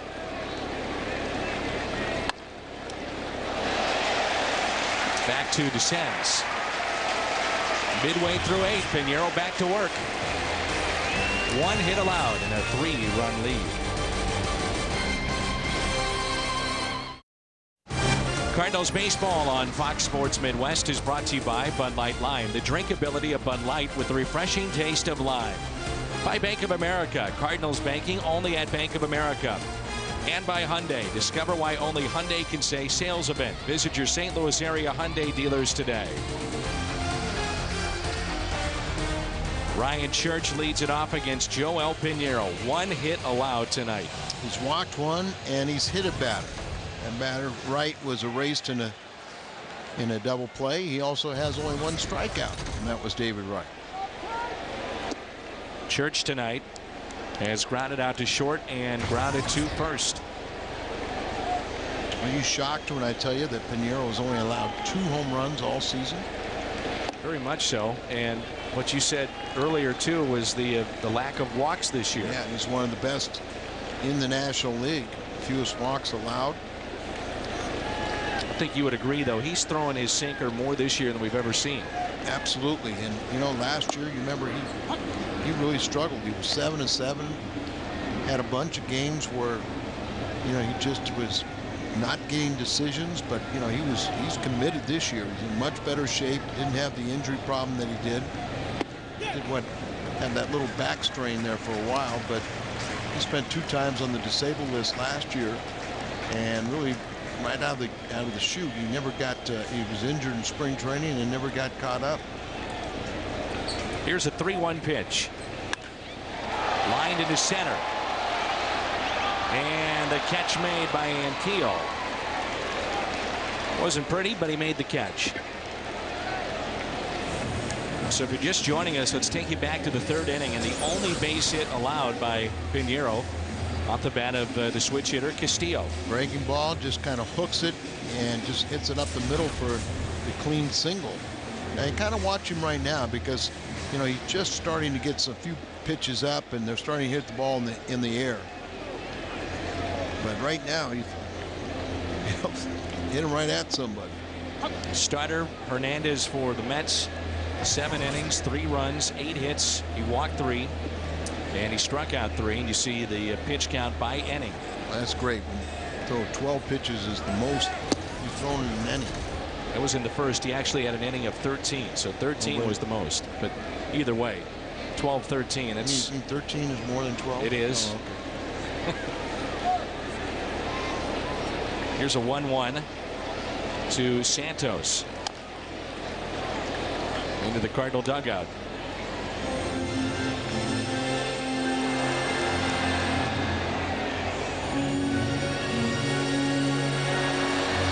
Pinheiro, game started 198, 10 complete games, 4 shutouts. He had that 3-0 shutout of the Cubs where he allowed 3 hits in that game earlier this year at Busch Stadium. That's why I said arguably is, you know, that was a gem that we praised him for, but this one I have to say better. Brian Stokes getting loose in the pen for the Mets. I think you're right. Now you're starting to see him go a little deeper into these counts with these first couple of hitters. And remember, there was a 51-minute rain delay, which kind of gets you out of sync. Didn't phase him, but now it's tiring a little bit. The 3-2. Another ground ball. Green with it. 2 outs. The batter will be Fernando Martinez. Attendance tonight, 38,903 here at Citi Field in New York. Dave Duncan's got to be thrilled with what he's seen tonight. Oh, absolutely. And it was Dave Duncan that told him in spring training, you're going to throw a lot more sinkers this year. And I think it's made a believer out of him, too. You know, they always talk about pitching to contact, and made you worry a little bit when you had Schumacher at second base and playing out of position going into this season. But for the most part, the Cardinals have been not hurt in that regard. You have a Gold Glover at first, Green playing very well over at third, and Brendan Ryan has been outstanding at short. Here you see it, 18 groundouts for Pinheiro. 18. You just worry about your outfielders feeling like they're not part of the game. But I think they're enjoying it also. Ground ball after ground ball. Martinez twice has grounded out. He's grounded out to short and grounded to second. You know, and Rick was a little bored, so he tried to make a circus catch out there. And he did.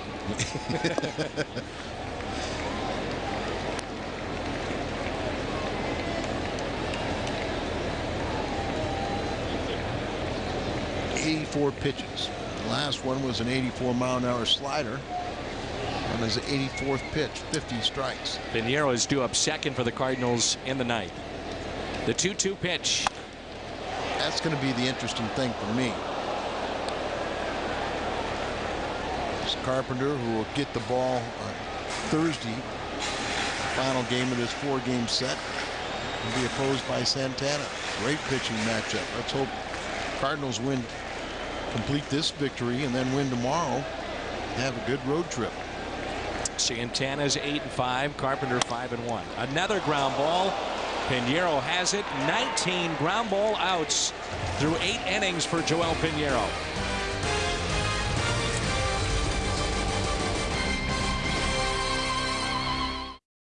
Pinheiro due up second for the Cardinals. And St. Louis with a 3-run lead. He's tossing a one-hitter here tonight. Khalil Green pulls it foul. Green has been busy tonight. Brendan Ryan busy. Entire infield. Khalil is hit into a double play and also fly to center and popped out to second. A bonus when you get a performance like Pinheiro is your infielders love it because they're on their toes. They know they're going to get a lot of ground ball, a lot of action, and you usually see a well pitched and a well defensive game. And how about Pinheiro, that last ball, his quick reflexes. Probably have to say he's the best of the pitchers. No doubt. As far as fielding his position. In my mind, he is. He has committed an error this year, but I mean, he's made, the last couple of years, he's made some sensational plays, and that was a cat-like reflexes to get down on that hard hit ball right at his ankles. 0-2 pitch now to Khalil Green. And a swing and a miss. He strikes out 0 for 4 tonight. Descends in his second inning of work. It's out of Mexico. I remember when the Pirates signed him out of the Mexican League. And he's been very serviceable. As I said, 8th different ball club in 12 years of major league experience.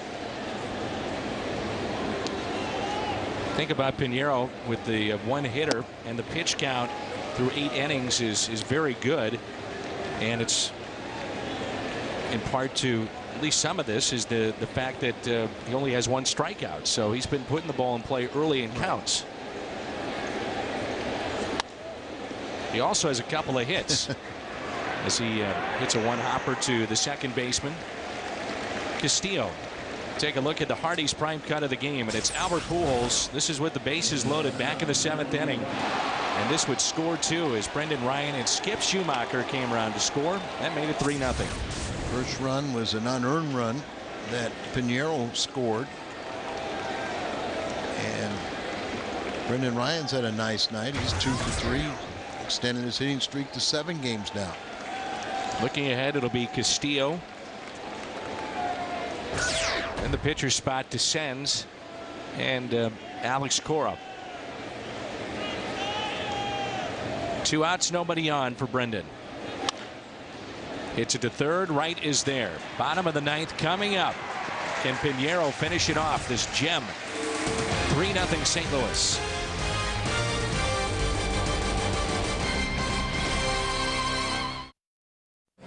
Going to the bottom of the 9th here at Citi Field. Don't forget, immediately after the game, it's Jim Hayes and Rick Horton with U.S. Cellular Cardinals Live. They'll talk about Joel Pinheiro keeping it low and having tremendous success tonight. They'll also discuss Albert Pujols once again coming through with the bases loaded, and it will go inside the clubhouse. I'm sure we'll be talking to Joel Pinheiro if he can wrap this thing up now. Dan, Al?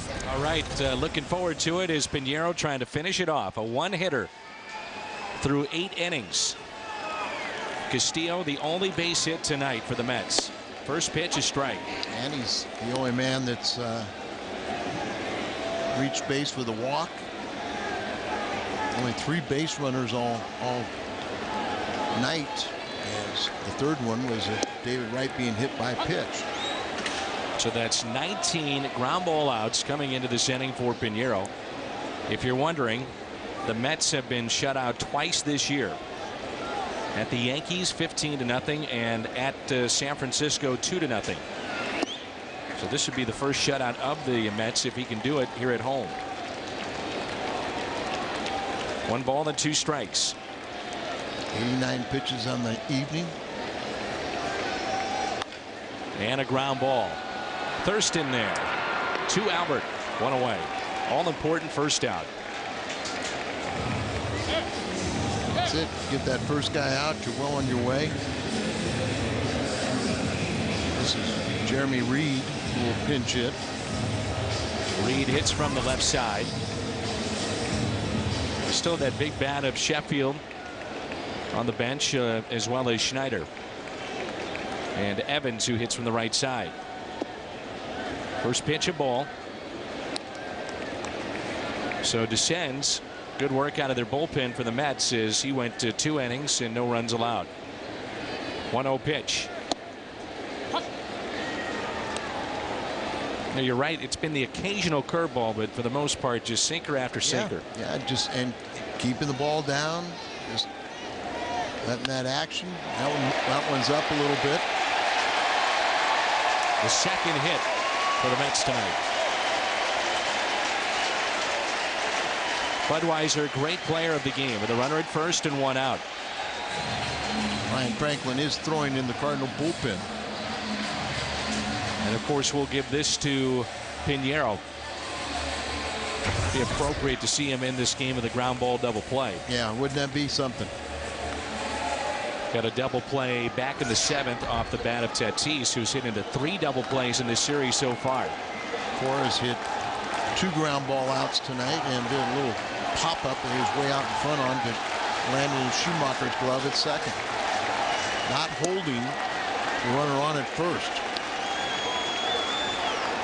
The left-handed bat does create a hitting lane, but hold that runner at first. As many ground balls as he's gotten, you think maybe the potential of a double play. Yeah, I'm a little surprised, but and then even more surprised that he doesn't take off and get out to second base.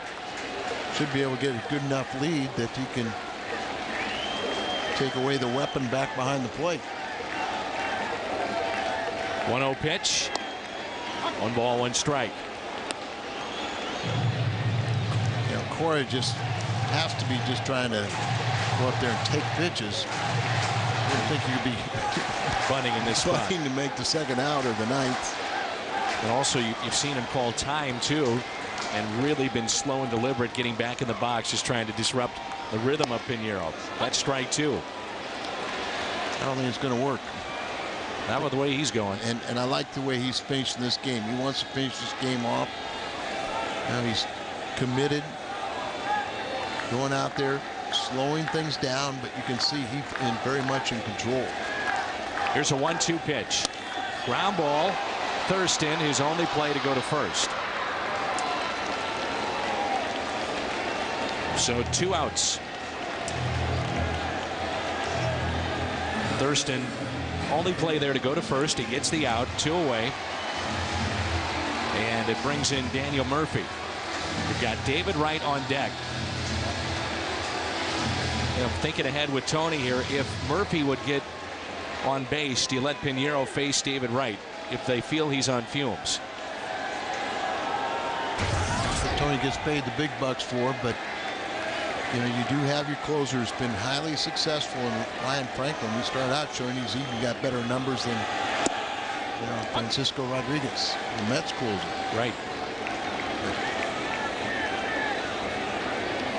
I think you just retired Murphy and then you don't have to worry about it. One thing you don't think about is home run from David Wright today. So I'd let him face him. 1-1 to count with 2 outs and a runner at second base. Big gap out in left center.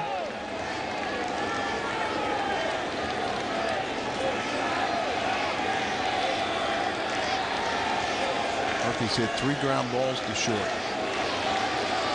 Brendan Ryan was just hopping up and down out there at shortstop. Staying loose. 1-1 pitch. Ground ball. Thurston is there. Over to first. Pinheiro, a gem here tonight. 3-0. The Cardinals win it. A 2-hit shutout for Pinheiro. Outstanding game and evens this 4-game series at 1 apiece. One of the best pitched ball games of the season for the Cardinals from Joel Pinheiro.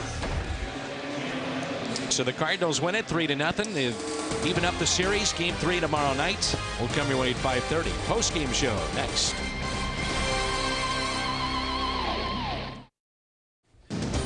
Cardinals won it 1-0 in New York.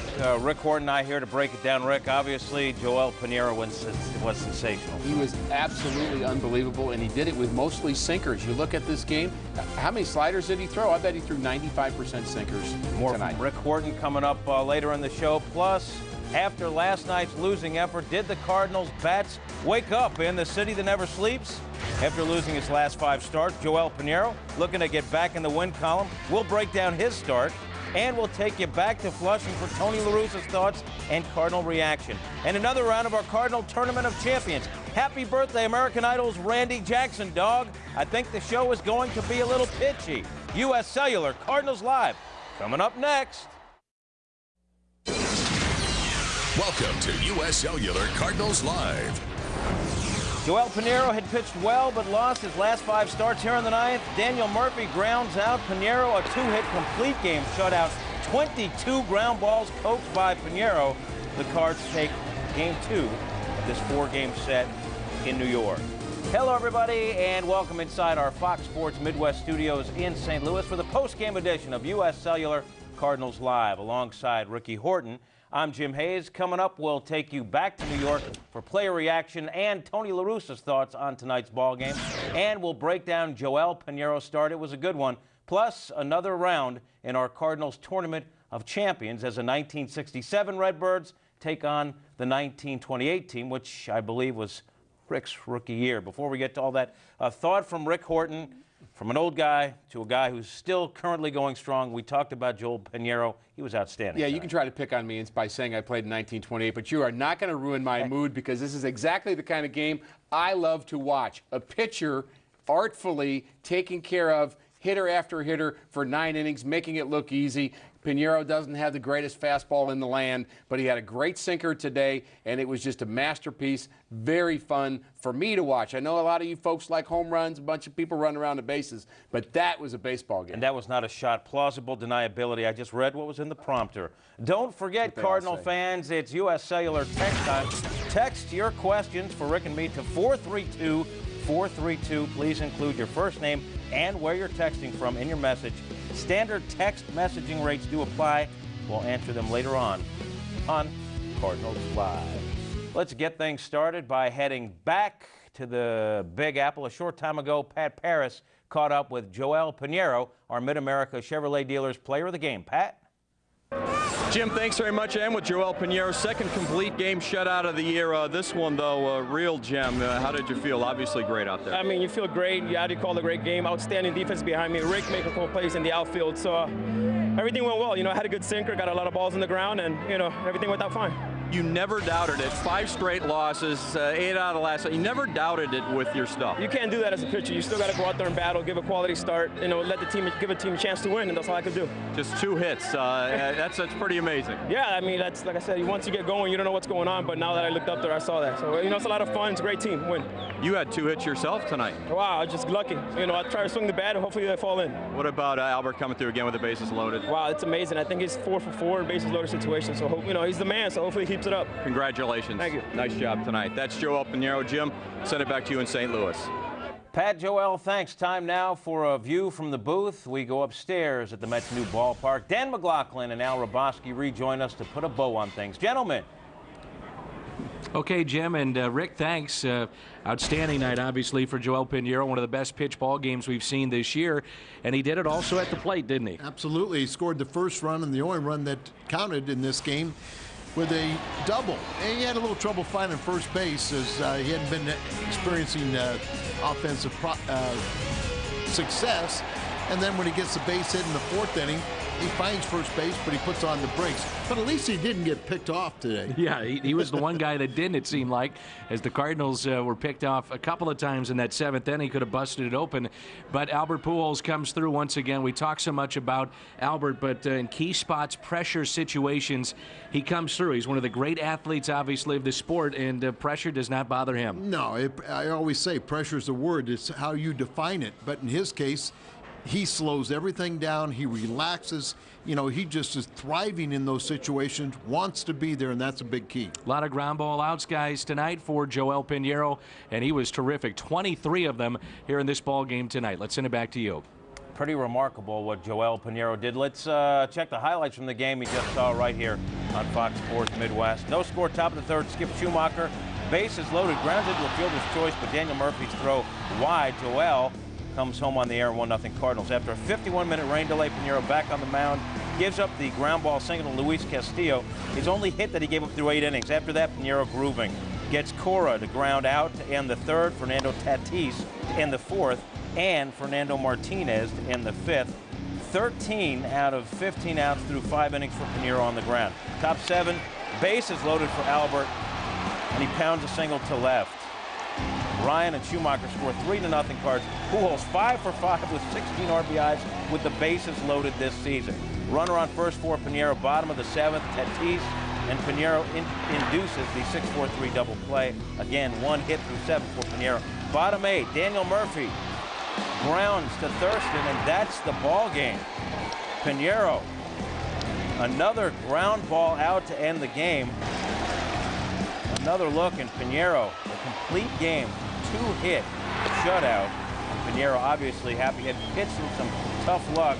He gets the win, and so do the Cardinals as they win this one 1-0. A well-pitched game at both ends. Livan Hernandez was good. Pinheiro was just a little bit better tonight, and we see Pujols doing what Albert Pujols does, that being bases are loaded. He's going to come through. You might as well, again, hold up the 4 fingers, take the loss, just give up the 1 run because he's going to do some damage. Well, I think you have to pitch to him. You don't want to give up a run there, but I still question, we'll look at the replay again later, where the shortstop was. Shortstop playing so far up the middle to look for that double play. It looked as if he wasn't even in the picture, but back to Pinheiro and Hernandez. Even more so, this was a great outing for these guys because of the 51-minute rain delay.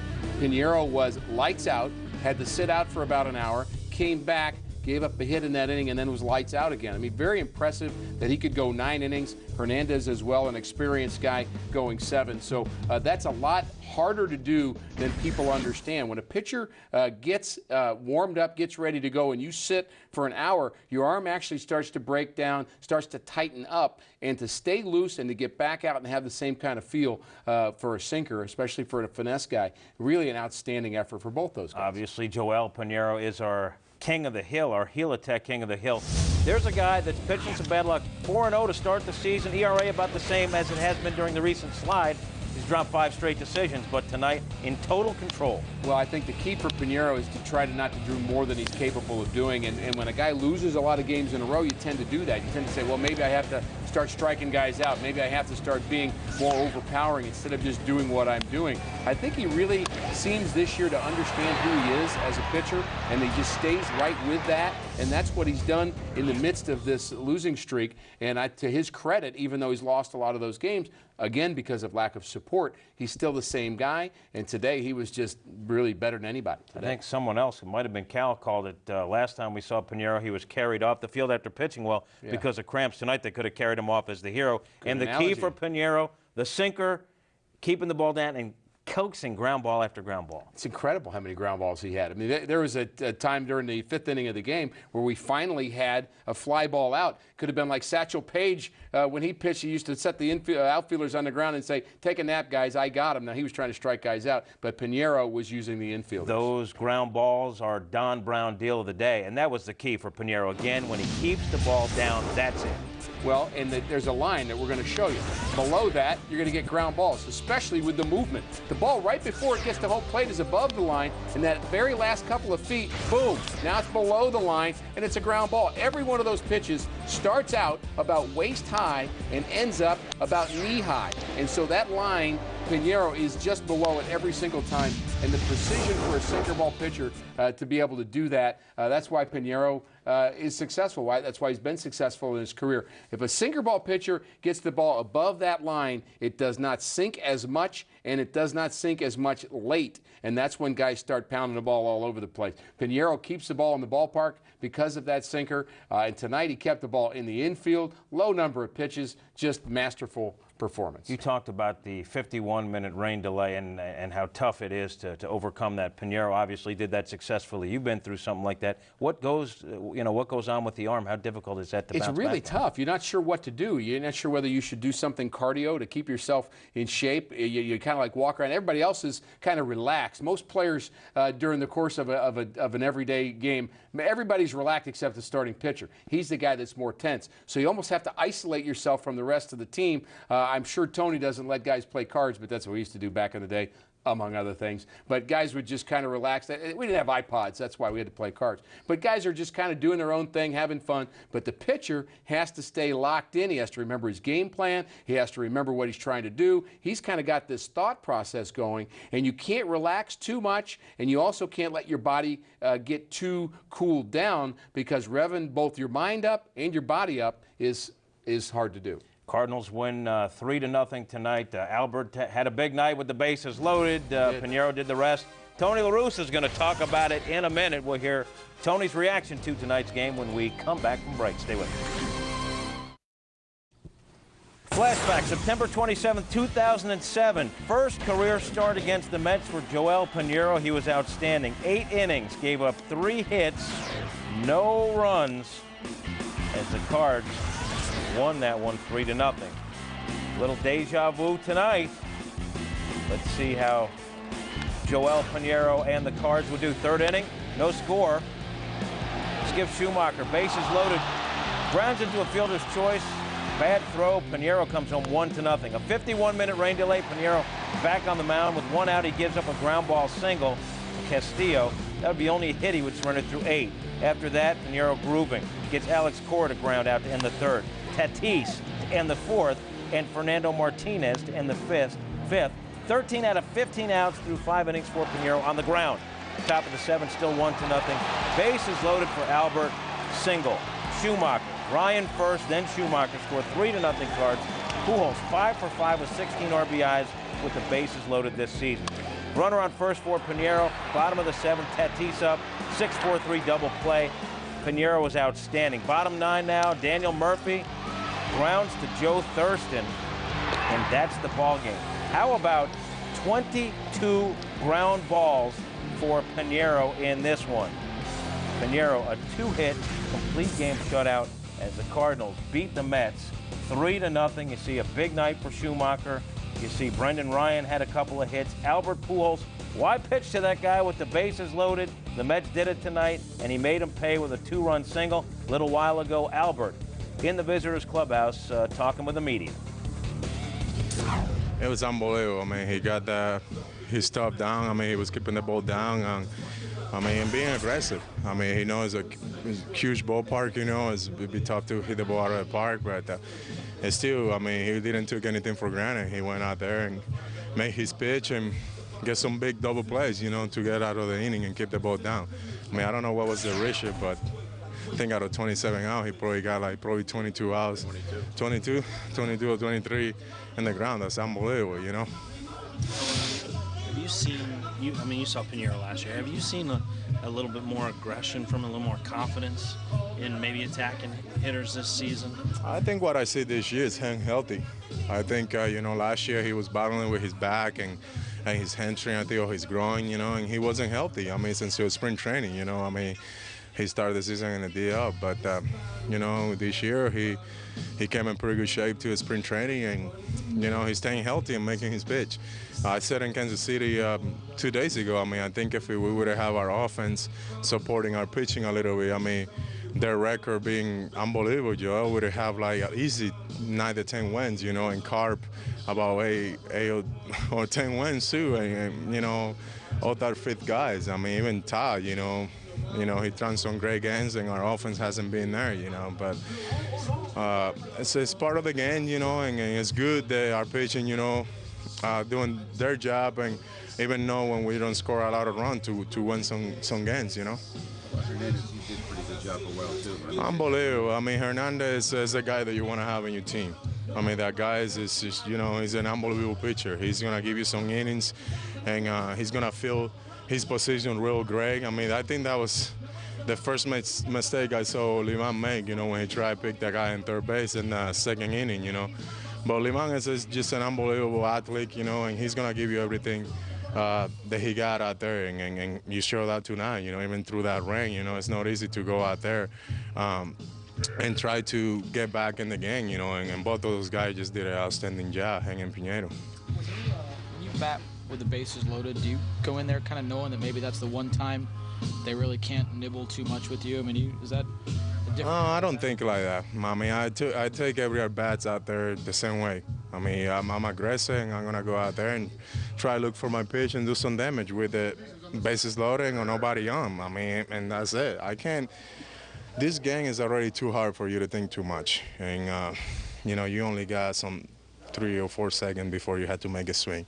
So I try to just relax, see the ball, and try to put my best swing. And hopefully, you know, tonight, hopefully it could be a ground ball over play, went through, you know, and we got a couple more runs, you know, to give a little bit of cushion to Joel.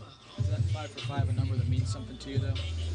I don't think about that, man. It's a long season, and I'm pretty sure I'm going to face myself with more bases loading situation, and I'm just glad so far that I have come through for my team.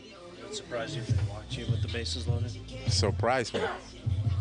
Whatever they take, you know, I take a walk. It doesn't matter. One thing that I can tell you, I don't want to swing myself out of the strike zone. I mean, I'm going to look for my pitch and try to put a, you know, just like it was in Kansas City, just try to put the ball in play and somehow, you know, and stay out of the ground ball over play.